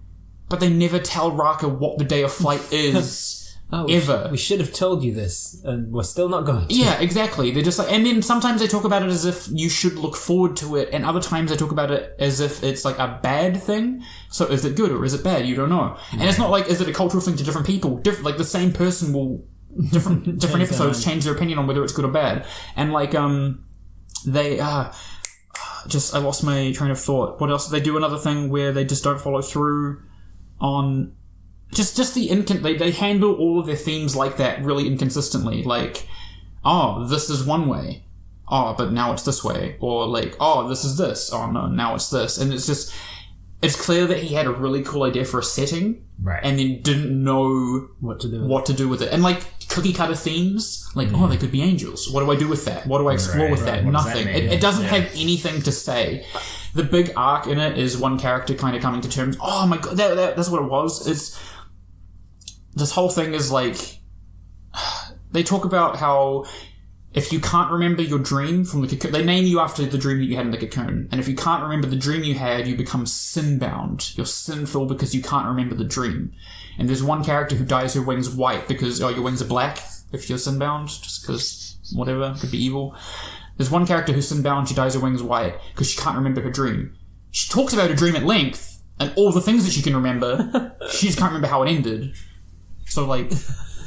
How much? I don't know, right? Like, anyway, how much of the dream do you have to remember because the main character also doesn't, whatever. Yeah. And then they go into how she has to learn to forgive herself, but then right at the end, they're like, there's this dialogue where the Renmei is saying, even if you forgive yourself, it means nothing unless there are other people there to support you. So what? And then okay, no, big spoiler. She remembers her dream, and then she's still sin-bound. So what does it mean to be sin-bound? What does it mean? Nothing. It means nothing. None of the show means anything. It has nothing to say. It doesn't develop any themes. I'm over it. I'm listening to a podcast at the moment that this isn't anime related, but it's related to what you were talking about. Have you seen The Good Place? Yeah. So it's the official podcast accompaniment to The Good Place, where one of the cast interviews the writers and the directors and all this sort of stuff. And one of the reasons I think it's such a successful show is that when he was interviewing the guy who's had the idea, Mike Schur, he says, "All right, I had this idea about." Have you seen it, by the way? No, I watched the first episode this week. I will avoid spoilers then. Explain the premise though, because other people might not have seen it or heard of it. So The Good Place is a fantastic show in my opinion. A woman dies and she goes to heaven, where she is told, well, she goes to the good place, where she's told that it's kind of like heaven, but all the religions of the world kind of guessed about 5% right about what the afterlife is actually like. And she's like, hey, you're one of the very select few good people. We rate you all during your life on a complicated system of numbers. You get plus points for good things, negative points for bad things, and ultimately only the people with the highest points at the end of your life get to come here. Because of your charity work overseas and this and that and the other, you are one of the select few. And at the end of the first episode, she turns to her soulmate, who she's been bounded by this infallible system, and she says, "Hey, you're my soulmate, right? This omniscient, omnipresent being has told us that we're meant for each other, so they can't possibly be wrong, and you'll stick by me through anything, right?" And he goes, "Yeah, of course." And she says, "Well, in that case, I'm not meant to be here. I was a horrible person, and that's not my life that he was describing. I never did charity work. I never did this and that and the other." So, the premise is she's in heaven and she's not meant to be there, and that's terrifying for her. And the reason that the guy goes into about why I think it's a good show is that he says, I had that idea, but then I kept thinking, all right, that'll last for 3 episodes. What else has to happen during this show to keep it interesting? What else has to happen? It's not just a premise and then see where it goes. He had the whole thing planned out, and he's like, right, all right, so this will keep us interesting for this much, and then in episode 6 this might happen, which will give me a few more episodes, and he was thinking through the whole thing before he even started with it. And it sounds like, from what you were saying, this is not like that. He went, this is a cool idea, let's start it and see where it goes. Things like that have to go somewhere. Yeah. It's like Lost, right? Like that's the thing that had the idea, but from day one they kept saying, we know exactly where it's going, and nobody believed them. Yeah. Nobody believed them. But all the writers were adamant from day one, we know exactly where it's going. Yeah. And if you watch all 6 seasons, you're like, you can't have had this planned out. This wasn't your idea, because this is fucking... you would be insane to have thought of this as your through line. Yeah. Just with the time travel elements of season 4 and the bullshit, the parallel flushing things. It all down the toilet. So yeah, I mean, Haibane Renmei was a really surprising experience, because I've literally nothing but good things about it. Why do people like it? What were some of the things? Okay, so some of the things people were like, the English dub, I had to pinch myself. It was amazing. I watched it dubbed. One of the worst dubs I've ever heard. Okay. Yeah. like, so even on like an accessible basis, even if you don't like deep shows or you don't like the art style or whatever, what the fuck? the English dub was so stilted, and like it might have been the direction and honestly the pacing of there was no content and they paced it over 13 episodes, so fuck, they have, you know how people just have conversations in real life and they don't really progress anything, they're just like conversations between two people, stuff like that would just happen. They just be like not like a conversation to like, because in Utena they're constantly advancing something the theme of the show or the theme of those characters. They just be like, do you think that we should have cake for dinner or pancakes?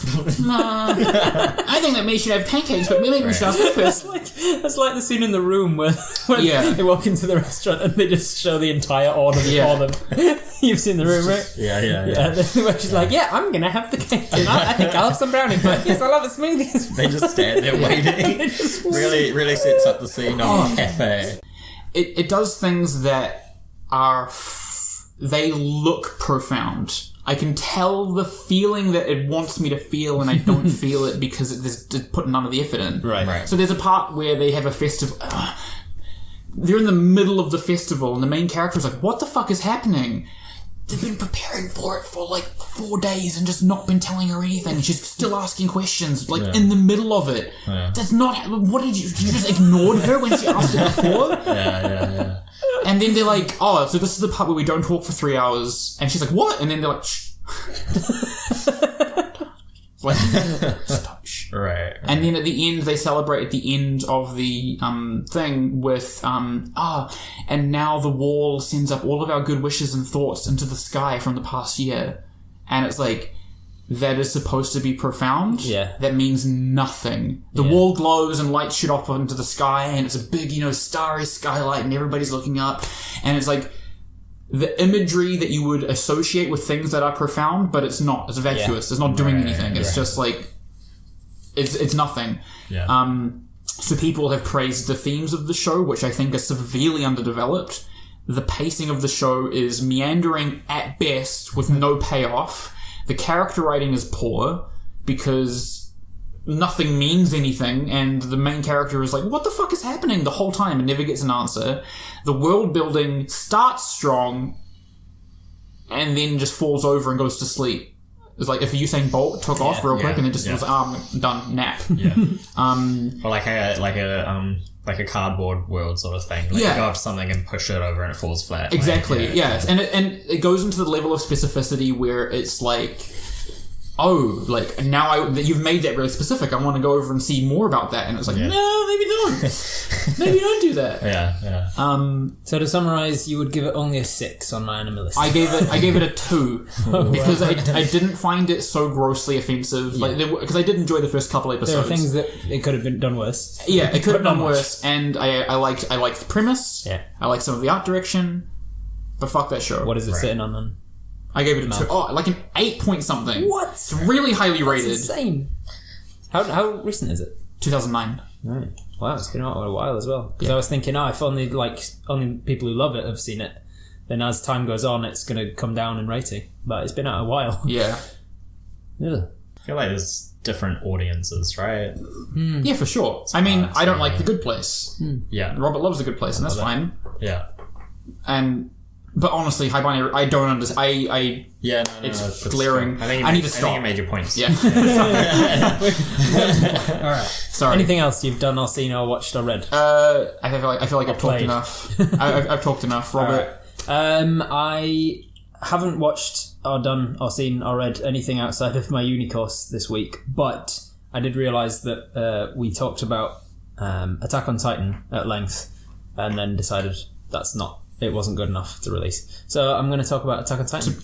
To be clear, we recorded a filler episode in case one of us was sick or something again, and we talked for about 2.5 hours about Attack on Titan, but it was unlistenable. Yeah, it was. We were all over the place. So I'm just going to briefly mention it now because I haven't talked about it and it's awesome. I'm pretty much up to date. I think I'm 2 episodes behind now just because of uni. For those who haven't seen it, it's about the giants who eat people, basically. I'm on the 3rd season. The things that I love about it are the fact that the characters are very well developed. There's an ensemble cast, and each one has like a real feeling to them. You can really tell who they are and where they're from, and what their intentions are, what their motives are, what sort of a person they are, how they interact with people. I feel like they really spend the second season developing the ensemble. Yeah, how each of them, how each of them is going to react when they're presented with a threat, and not only that, but like you can feel this person would run away from a confrontation with a person, but they would run headlong into a confrontation with a Titan. Like you can just like get that sort of really interesting. Yeah, yeah. The characters are just really well developed. They definitely feel like they're going somewhere, and so you feel a great loss when they die, which they do. And that's another thing that I love about it, is that it's got the Game of Thrones sort of level of character loss. They're not attached to it. They set up that you are in a dangerous world where a significant portion of humanity is killed and eaten by these Titans every year.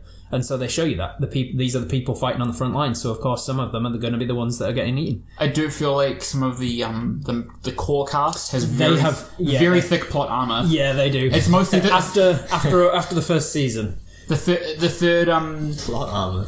Yeah, I like that. Yeah, yeah, where they're like, you can't die. You can't die. So yeah, they don't go full Game of Thrones with it. Yeah, Game of Thrones is like, who's my main character? I'll put him next. Who are people the most invested in? Yeah, so spoilers for like the first half of the first season. So if you haven't seen that, skip ahead a little bit. But the instance of the least plot armor was that they spend 4 or 5 episodes building up the main character, Eren. He's going to be your main guy. You see his backstory. You see why he hates the Titans so much, because one of them ate his mother when he was younger. And then at the end of the 5th episode, he's eaten. He's just captured and eaten, and he's dead. And you're like, holy fucking shit. I didn't expect, what the fuck? He was the mate. Okay, alright, fine. He's going to come back in the next episode and they're going to explain something. The next episode comes and goes. No, he doesn't come back. And you're like, fuck, alright, he's dead. And then the next episode comes and goes, he's still not back. So by that point you're like, alright, he's not coming back. Actually, it was a red herring and it was very well done. It was his adopted sister. She's actually going to be the main character. And she is a fantastic character as well. And then like in the 8th episode, she's getting attacked by Titans and she's almost going to die, and you're like, don't fucking do this. Don't you dare. I'm invested in her now. And then one of the Titans that she's getting effectively attacked by, turns out to be him. Eren is back, and he's a Titan now. And what the fuck? And then he like comes out of the back of the neck of the Titan. You don't actually know that Titan is Eren. Not immediately. There's like 2 episodes of that Titan, because that Titan's actually fighting other Titans, and they're like, oh, we should use this Titan as a weapon because he's fighting the other Titans for us, and that's cool.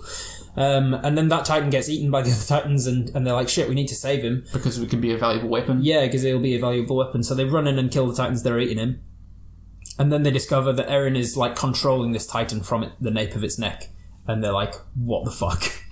And not only that, but he's regenerated all of his lost limbs that he lost when he was getting eaten. And so it's just got such a level of mystery where you're like, what the fuck is happening? And it's got such a lot of cliffhangers and twists and turns. That's where I've read up to. Yeah. The manga. Does that get answered? Yes. Is it worth staying with this guy? Robert is up to date with the anime. Yeah. I am also up to date with the anime, but I've also read the latest. I'm up to date with the manga, is what I'm trying to say. Yeah. So I'm further ahead than the anime. Yeah. Those answers and more do eventually get answered, not quickly. It does take time, unfortunately. It's like the dad's basement. You get the key. And very first episode, the dad's like, hey, if you're a good boy for your mum today, when I get home tonight, I'll give you the key to the basement. I'll show you what's finally in the basement. And he's like, ooh, dad's basement. And then that day, of course, is when the Titans attack, and so he never gets to see it. And, blah, blah. And so you're like, okay, we're going to get there by the end of season 1. We don't. Okay, we're going to get there by the end of season 2. We don't. Yeah. I think it's going to be the end of season 3. Yeah, I think so. I thought that the third season might be 13 episodes, and I was like, there's no way. But it's 26. We're going to get there by the end of season 3. Without like saying anything, is it like satisfying? Is it satisfying? Yes. Yeah, like is it? You don't feel like it's cheap? Or no, I couldn't have predicted what was in the basement or anything else. Yeah. I will say the thing that was in the basement was the strangest twist. Yeah. And it takes the show in a completely different the story in a completely different direction. but it's very good and it's still satisfying. Nice. And also, oh no, that's a spoiler. I feel that way with I feel that way with all of the reveals though. Yeah. They do answer questions a lot more than other mystery shows like Lost and stuff. Yeah. So you do feel like you're actually getting something by binging them and watching the next ones. And every time they reveal something, you're like, oh, they thought about that from season 1, from episode 1. Yeah. That was planned all along and not just something that they thought to patch it with. Some of them are so good because upon reflection, they're so obvious. Yeah. But you just were so caught up in the action of the scene that it was presented in that you missed it. Okay, yeah. Really good. You can definitely watch it again and pick up on more stuff. Which I've done. Through and stuff. Yeah. Which I have done. Nice. Okay. The one thing I will say is that the author has a real penchant. Is that the word? Penchant. Has a real penchant for mystery boxes. He will use them. Yeah, true. Even the almost the smallest insignificant detail will be a mystery sometimes. And it doesn't need to be. The biggest example is in season 2. They're explaining. They get one character to say, he's like, "Oh, we have to protect a special person, and I'm about to tell you who they are right now." And then it cuts to somebody coming into the room after he's just told the group of people in the room who the person is, and so you're like, "Oh well, fuck now." Oh fuck, we don't know now. We don't know. And then literally 1 minute later, he gives the description piece by piece. But like as soon as he mentions the hair color of the person, you're like, "I know who that is." Stop stretching this out. Why did you stretch it out? It was so minor quibble. Yeah, he needs every episode to end on a cliffhanger. Right. Which is horrible for needing to binge it, because then you're like, fuck, well, I need to watch the next one. And the next one, I should be doing an assignment. I need to watch the next one. Yeah, it's wonderful. I also like that it kind of changes genres on you, just like in a cool way, that it does it in a way that you still enjoy. Like it starts off thriller, horror, action, and then in the middle of season 1, it turns into like a courtroom drama almost, because after they discover that Eren is a Titan, or can turn into a Titan, or whatever the fuck's going on with that, they then take him to court, and naturally, the people, the government effectively are going, what the fuck do we do with him? Do we try and use him as a weapon? Do we kill him because he's a Titan spy? And they have this like courtroom thing about what to do with him, and it's quite awesome. They'll often cut back to the politics of what's happening in the city. Right. So it's got all that dimension. It feels like it's really a 3D world, and it's a real world. There's a lot of lore to it, and they do exposition really well as well. Like, obviously there's things that people growing up in this world need to know about Titans, and would know about Titans, that the audience doesn't, because Titans are fictional. Yeah. So the way that they tell you is they'll like flash back to a school room, and the teacher is like, hey, this is Titans, because they've obviously got Titan history class, because they would. Right, okay, and so the kids are learning about them in the situation where they would be learning about them. Right. And they don't have awkward stuff of like, hey, do you remember how the Titans' weak point is the back of their neck? Because all of them would know that. Yeah. Right. Yeah. They're clever about it. So many shows, so many things I feel like miss that dimension. Like, that could have just been a show about people attacking these giant monsters. That could have been the whole thing. Yeah. But, and it's not. It reminds me a lot of Walking Dead in that respect as well, that eventually, after a while, it becomes more about the people than the threat. Right. Like Walking Dead. Walking Dead becomes more about the people than the zombies after a while. Yeah. And then it turns to shit after a few seasons. Yeah. But yeah, this one's still going strong at least. Nice. I will say that I think the show is about 40 or so chapters behind the manga. So and the manga, each chapter is about 50 pages. So a decent, like they usually break half of one chapter down into an episode. Right. Or thereabouts. Not quite. Yeah. Still going strong as well. It's really taken a turn. Immediately after, after like the first 3 episodes, they do a 4-year time skip essentially. Yeah. They do the same thing again once they find out what's in the basement. So everybody's older, and it's good shit. It's good animation as well in that respect, because you can tell that they're getting older when his mum gets. So I thought good biting animation. Yeah, true. When his mum gets eaten, he's 12 or something, and you can tell, and that's not granted. We've found, because we've watched Utena and we've watched Violet Evergarden, and they were like 14-year-olds apparently. They just don't know how to draw 14-year-olds. But this one does. You can tell that he's like a little kid, a prepubescent sort of kid, and then they do a time skip while he's training to be in the army. and then he's like 16 or something, and you can tell. Right. And then a little bit later in season 3, that's another couple of years have passed or whatever, and you can tell that he's getting older. He's like a late teens kind of thing. Nice. They pay attention to details like that. Yeah. It's a good show after all. Curtis, do you want to talk about the manga? Yeah, can talk a little bit about it. You've been reading the lesbian loneliness.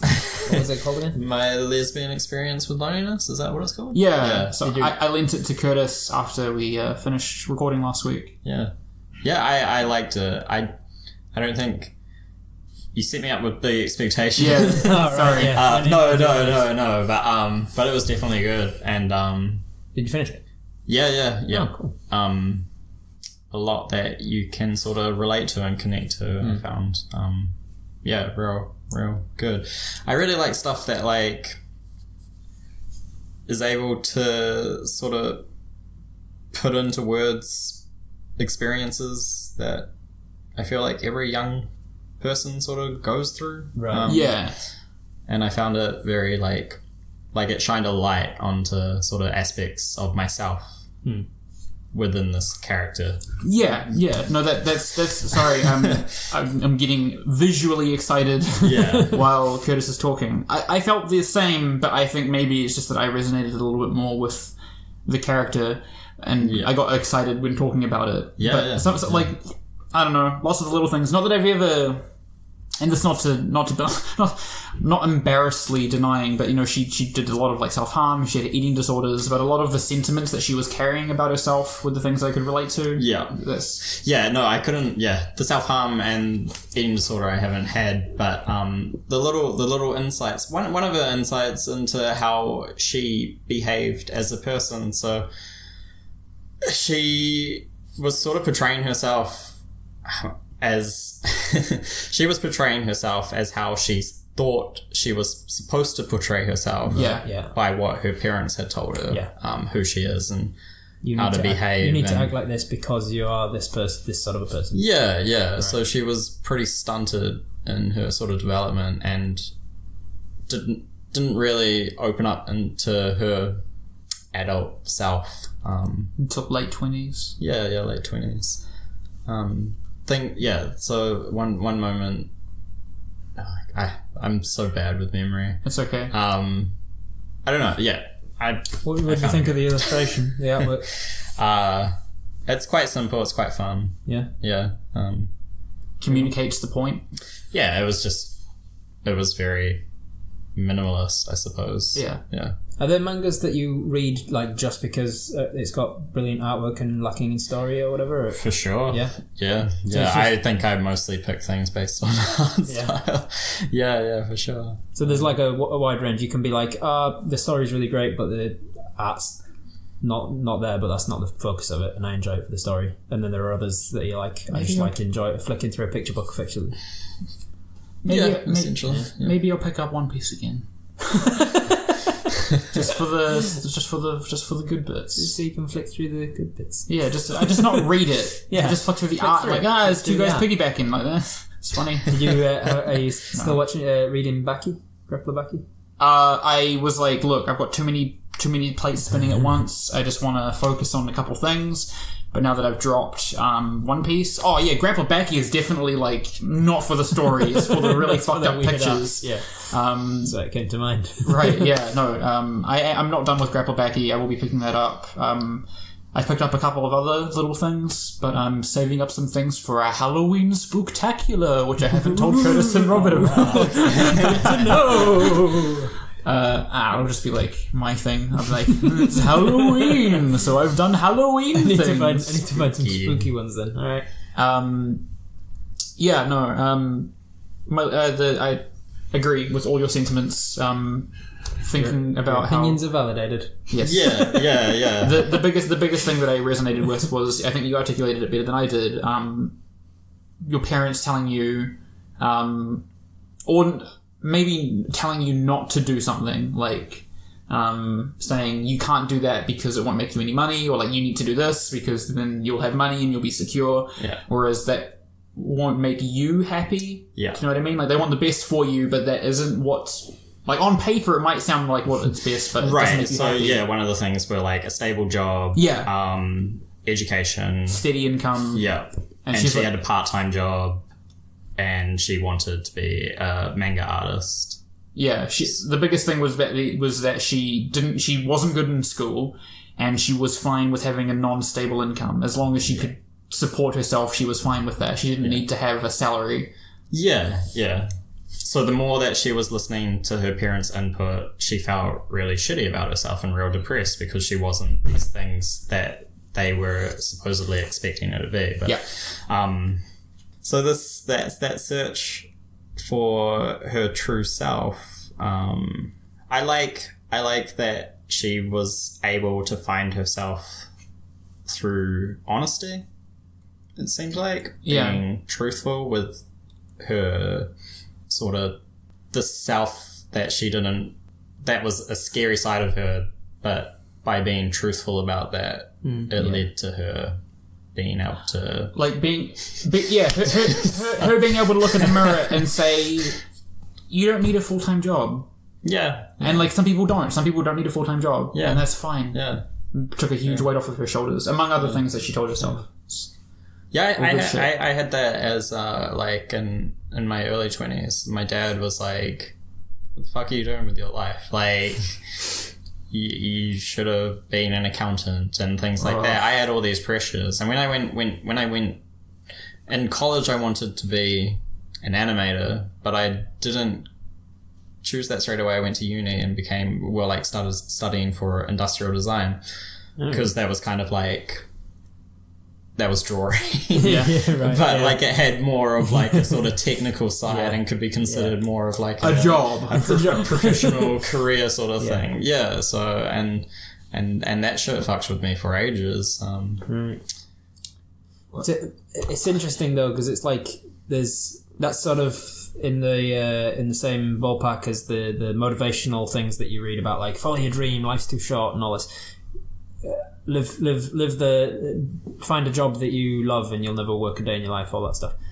And then for a counter example, my parents were really supportive of my choosing to be an actor. I mean, like, go to drama school and study instead of doing your last years at high school and stuff. And my dad was like, you're really good at maths though, so maybe want to just keep going at the same time as acting. And I was like, all right. So I started doing AS level. That's like this, like the year 16-year-old sort of level of stuff. I was doing that level of maths as well as doing a drama course. And then like halfway through the year, I was like, I'm not enjoying it. I want to just focus on acting. And he's like, okay. And because he was supportive, he was like, yeah, go and support, do what you want to do. And then 10 years later, I realised I'm really broke and there's no jobs for actors and it's really impossible to make a living doing it. And now I'm back at uni in my late 20s doing maths. And it's like the opposite example of being like, follow your dreams can sometimes leave you broke and not happy. And if I'd have gone to uni straight away, if they'd have been a bit more like, hey, I'm going to insist now because I'm much older than you and I've lived a life and I know that people need money. Right. I'm going to insist that you do continue your maths because it is very important and it's something you're very good at. I would already have a degree in maths right now and I would be doing something, or at least I would have been able to follow acting. And then at this point, when I can't make a living on it, I'd have been able to pick up a job as an accountant or something in finance for the last 2 years, and I'd have been actually working on it. And now you could still be pursuing acting. So it's like so lately in the last few years, all those motivational things, like live your dreams and all of this, have kind of pissed me off because I'm like, it doesn't work out like that. It's a very naive sort of way of looking at things, especially the find a job you'd love. And you'll never work a day in your life. It's more like find a job you love and you'll hate it within 2 years. Because it becomes a job. And once it becomes a job, you've got responsibilities with it and you've got expectations for it. And I'm on. I would agree with all of that. For sure, it does feel like that. I feel like I don't know how to enter that conversation because I relate more to Curtis, but it would have been good if we had both been like, yeah, and then Robert was like, nah. But now I'm going to come back. Now I'm going to come back in and be like, yeah, but no, stay in school. do what the world needs. Do what the world needs and expects you to do. Don't follow your dreams. It's really tough. It takes the right kind of person to achieve in the creative field. I feel like you need to either be incredibly talented, or be good at networking. You've got to if you are not incredibly talented, or maybe even if you are, you have to have a certain level of self disillusionment, self grandeur. Self grandeur. A sort of personality where you can deceive yourself into thinking, I can still do this. So like, I was very self doubting, and so the rejection over several years of doing it as a professional actor, over several years, the rejection just finally got to me, and I was like, I can't keep going like this. I don't get enough work every year to keep doing this. And then you start to doubt yourself. Yeah. Whereas I've got a friend who I won't. His name's Tooth. Yeah, his name's Tooth. He went off to LA, and he's like, I'm going to make it here. I've got what it takes. And I was like, there are a million people. Every year. There are million. There are thousands of, like, I never thought, I'm going to go to LA and make it as an actor in Hollywood, because I know that if I walk into an audition room, there's 10 other guys who are my identical clones. Yeah. They're all going for the part. Yeah. They've all got much more experience. They've all got dads who are in the business. They're all related to somebody who's on the team, on the writing team or whatever, and they've gotten in. Yeah. And what the fuck have I got that makes me different? And I would doubt myself doing that. You've got to have some self delusion to a certain extent, where you're like, I'm good enough to get this. Drawing's like that as well, I think, because you spend years going like, I want to be like this person and be this great, and you look at your stick figure and you're like, what the fuck am I doing with my life? I'm a 22-year-old man who's drawing stick figures. But and that's it. Yeah, you gotta have that certain level of going, this is good enough to get people's attention. I've got what it takes. What I liked about that book was it was more about her becoming honest with herself and finding success as a side effect of that. Yeah. Right. So it wasn't so much about her becoming. She wrote in the end, like, I'm going to struggle for money, I'm going to do this, but I'm happy doing this. I'm happy sharing my story and myself with people. And that's what I liked about that book. It is a good feeling when you make a change in your life and you feel happy after that change. And you realise that's enough to validate for you, like, that was the right thing, just from how I feel. I feel happier now. Yeah. When I sent the email to my parents and my brothers and that saying, by the way, I'm not pursuing acting actively anymore. I'm going back to academia. Like, the next day I was like, wow, I feel happy. This is the first time I felt happy. Like a relief, right? I've made a choice, and I've said it, and I've put it out there now, so I have to stick to it. This is a choice, and I've made it, and I'm happy. Yeah. It's a good feeling. Nice. Man, I feel in the middle because I'm younger than both of you. And I don't know what I'm doing yet. You're a senpai. You're meant to be the leader. For anime, I've seen more anime than you, because you guys wasted your time, wasted your early 20s trying to be an actor and trying to be an industrial designer. Meanwhile, I was watching anime. I mean, I don't know how I feel. This is going to do a weird circle now, because I feel like you guys shared, and so I should also share. And I was avoiding share. No. It's not that I don't want to share. It just feels like it's an odd place as a part of like a narrative. Like, there was a story, right? And it was like you two talking about your experiences. And now I'm like, you guys ready for Act 3? the 3 call that nobody wanted. I am, because it's.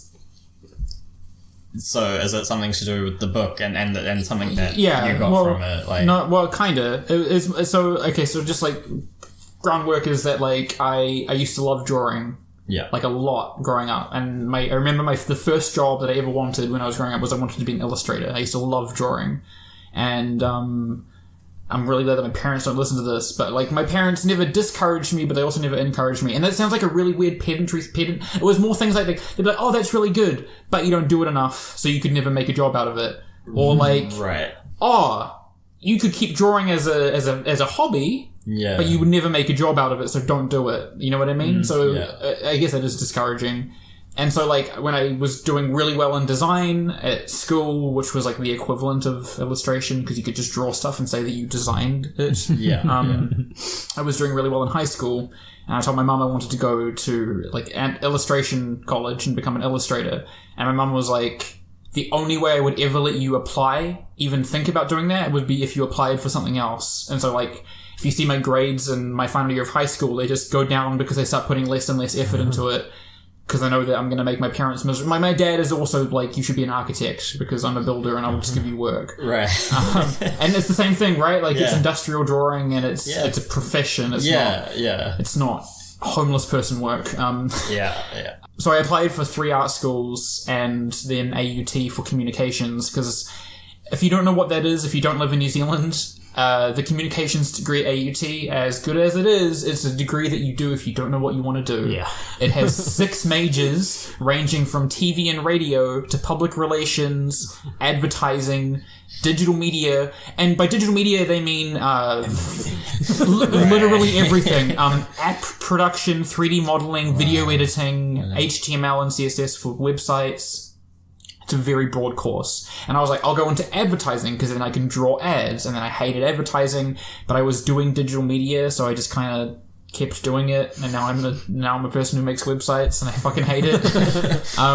So I am at the moment like wanting to get back into drawing, but I have this like, I get like almost panic attacks when I draw because I'm like the stick figure thing where you're just like, oh my God, it's bad. But I'm trying to like, I am at the moment like I guess in the middle ground between what you two were saying, where I have a profession that I don't enjoy, and so my new goal is to get better at drawing and get to a point where I can post online and have like a webcomic or something, and pursue that as a thing, and then eventually slowly phase out websites.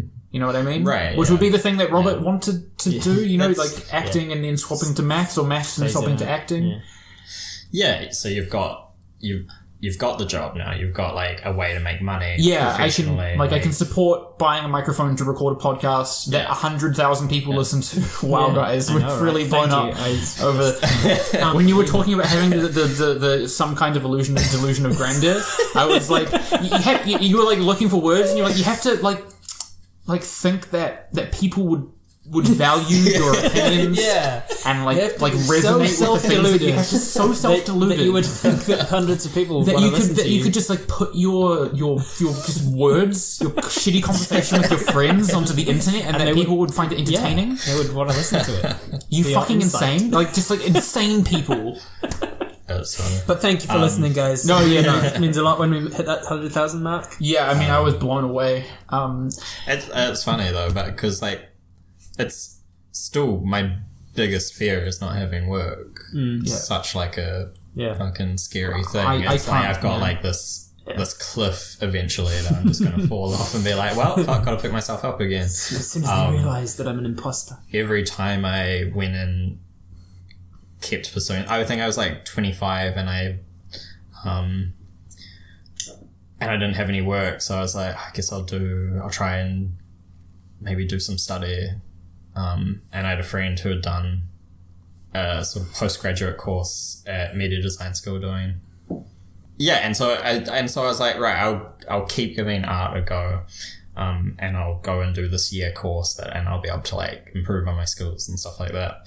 But as soon as I did it again, I was like, what the fuck am I doing with my life? I should have. If I was going to redo study, I should have done something completely different and something that you could make money that's more stable and more. So I still don't have that. But I'm kind of at the stage where it's okay, and I'm okay, sort of failing. I'm okay with poverty almost. Like I'm okay with starving. Like I'm okay with working a part-time job somewhere to keep myself alive while I pursue this art thing, because I guess it's just what I want to do. I don't have that confidence that your friend does to go to LA and be fuck that. like, check out my art. I'm great. 10 years later, still there. Oh yeah. What movies has he been in? Still not working on. Still not working. Yeah. Oh, Tooth.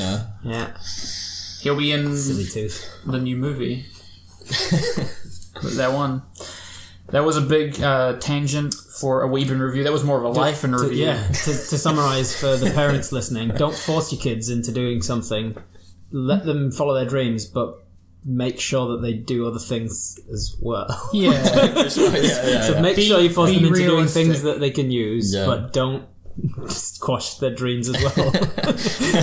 Find that balance, and if you tell us how, email us at KYFCaYAC@gmail.com. Yeah. Fake views.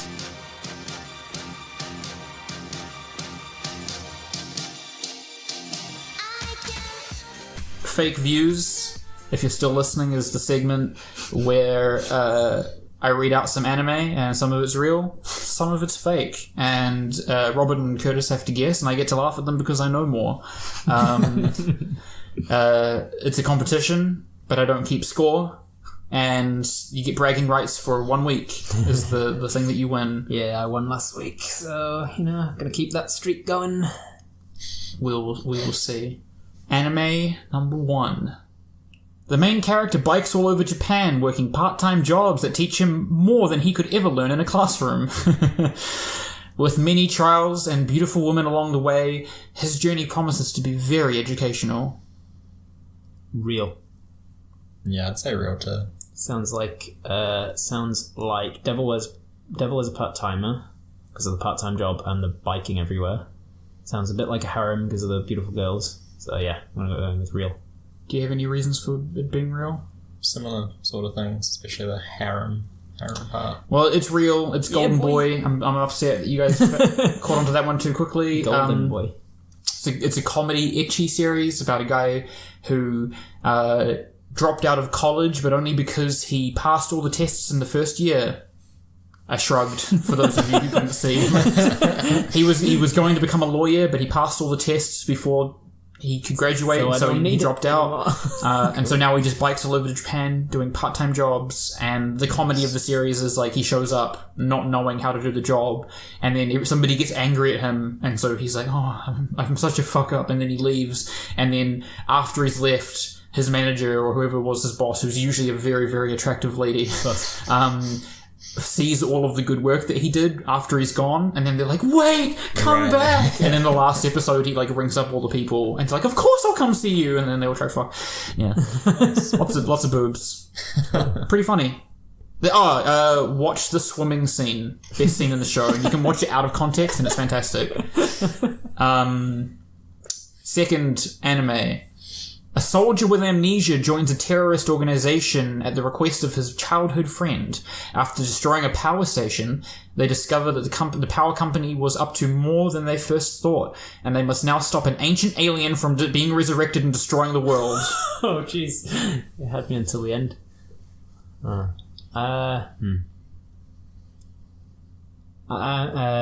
Fake. Curtis? I feel like this sounds like an animated film, but not really. Fake. I went fake because it sounds like you were writing season 2 of Violet Evergarden. She's a soldier with amnesia, and she joins a terrorist thing, and you were all about the terrorist thing. Well, I mean, it's a technical fake. Okay. It's a JRPG, so it's a video game. Okay. It's Final Fantasy VII. Of course, the soldier is Cloud. That's your favourite one, right? So, 7 and 10 are pretty much tied. I didn't know how to summarize that. I mean, if you played the game, that would have been like, oh yeah, that's 7. You guys are doing really good this week. I'm a little bit upset that I haven't caught you out yet, but maybe I'll catch you out on this one. I thought that as I was saying that I'll catch you out on this one would give away whether it was real or fake, but it doesn't. Last anime for me to score any points, because I'm also playing. An introverted piano player learns how to be more outgoing while learning to play jazz with a juvenile drummer. Oh, short and sweet. Yeah. Okay. Just going into more detail, I felt like might have given it away. Yeah. It's short. It's a short anime. And by juvenile, I literally mean like he's a delinquent, but he plays drums. Juvenile delinquent kind of guy. Juvenile, not just the... Yeah. What does he play? The juvenile delinquent plays drums, because of course he does. Yeah. The penis beat plays stuff up. penis stuff. Piano. I'm a pianist, and I'm all dainty, and then I learned to play jazz. Real. Fake. One of us is going to win then. One of you is going to win. This is a tiebreaker. Why do you think it's real, and why do you think it's fake? Oh shit, I should have said fake. I'm just realising now that if you stopped yourself before giving us more information, which means that whatever you based it on would have given it away, like the Powerpuff Girls. I don't know. I just went with a hunch that it was the sort of story that could be like a 6-episode anime. Kind of sounds like that, but it also... Nothing's jumping at me as anime. It kind of feels like an American sort of film, or like a feel-good sort of story. Yeah. It's real. Yes! 2 weeks in a row! Kids on the Slope, directed by the man whose name I've forgotten, who directed Cowboy Bebop and Samurai Champloo and Space Dandy. It's set in the 1960s. And it's okay. The jazz is fantastic. It sounds like the sort of thing. It sounds like the sort of thing that can only be okay. Like, that's the best it can be. The worst it can be. Another thing that I'd heard very, very good things about, and it was okay. It's like it ends up being more about they both like the same girl, and I kind of hate that shit. Yeah. And, I like this guy. Oh no, I like this guy. Nah. Yeah. Whatever. I have to do a recommendation.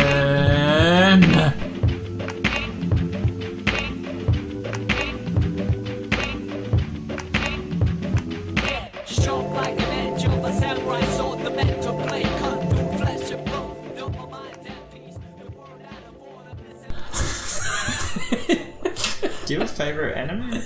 Nah, that's a dumb thing to do. You have a 3x3. If you're an anime fan, you have a 3x3. What's that? You have a 3x3 squat cube, and in each one is like the cover for an anime, and that's top 9. Okay. The reason that it's a 3x3 is because when anime started becoming popular in the West is when picture editing software started to becoming more readily available. So people would show off their cool skills by putting 9 squares together to make one big square. And like, these are my favorite. But it's carried on as a tradition in the anime fandom. I've never made a 3x3, but I could. Yeah, and it's not like there's not an order to it. No, it's not even ranked. Yeah. Lawful good, chaotic evil. No. Speaking of Samurai Champloo, that's what I'm recommending, baby. That wasn't planned. So, Samurai Champloo is made by the same guy, and eventually I'll remember everybody's names, but I'm not at that level yet, and I just don't have a brain for names. Directed by the same guy who did Cowboy Bebop, but instead of mixing the blues and jazz with sci-fi and western, he mixes hip-hop with Edo era Japan. Jesus, keep saying area. So it follows the story of 2 Ronin, like traveling samurai who don't actually belong to a clan or a shogunate, and a girl who they are indebted to as they look for the samurai who smells like sunflowers. Because she is certain that there's a samurai who smells like sunflowers, and they're indebted to her. So they have to follow her and do whatever she says. She thinks this why she's met him. She refuses to tell them. Oh. It does go into why, but right. Yeah, there is an arc, but it mostly is like episodic where they just have an adventure in a town as they're traveling through Japan. They do a bunch of different stuff, from like everybody getting really high one episode after they kill a bunch of people because they burned down their crops and it was weed. To there's a zombie episode where there were zombies, and how does it mix in the hip hop? With the music and the art style. Right. The music is all hip-hop. Breakdance. Graffiti art. There's a graffiti episode yeah. where some guys argue about who's a better graffiti artist. It's really, really enjoyable. Not as enjoyable as Cowboy Bebop, in my opinion, but still very good. And the art style and the fighting is just, oh my god, some of the best sword fighting you'll see in animation. Truly fantastic stuff. Well worth your time. A 9 out of 10. When was it made? Nice. I want to say 2004 or 6. Before or after Bebop, though? After Bebop. Bebop was 1990 something. 9, 7 or 6. 4! 94! 94, because it came out the year I was born. I remember now. I remember. That's how I remember Now it. you know how old Joel is. Yeah. So after Bebop, like a decade after as well. And was it like the last thing this guy did? Or? No. Because Space Dandy came out after that, even and even Kids on the Slope came out before Space Dandy, but after Champloo. He's worked on a couple things. It's very, very, very, very good. And how long? 12, 13 episodes. What's it called again? Samurai Champloo. Let's move into the wrap up, because this is a fucking long one.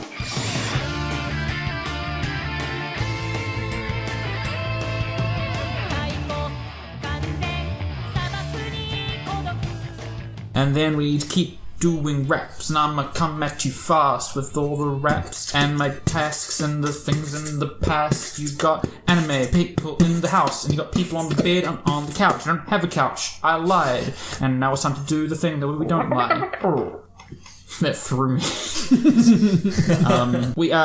We've still been getting some really nice comments on YouTube in particular. But if you would like to leave us some very nice comments or some really mean comments because we talked about ourselves for way too long, you can do so, friends and foes, on social media. I shouldn't have to list them. You're an internet citizen. You know where they are. We have them all, MySpace included. Not MySpace, but YouTube. Pinterest, yeah. YouTube, Reddit. Those are the ones that matter, I guess. Twitter. We're not active on Twitter, really. But we could be if you tweet at us. I shouldn't have to list them all, he says, before going into listing them. I felt bad for not listing them. Facebook. Just email us directly at KYFCaYAC@gmail.com. That's KYFCaYAC@gmail.com. Next week, we will be watching and talking about episodes 28, 29, and 30 of Revolutionary Girl Utena as we head onto that home stretch. Until next week, I have, as always, been your anime elder, Joel. I, as always, was your anime beta, Robert. I, as always, have been your anime youngin', Curtis.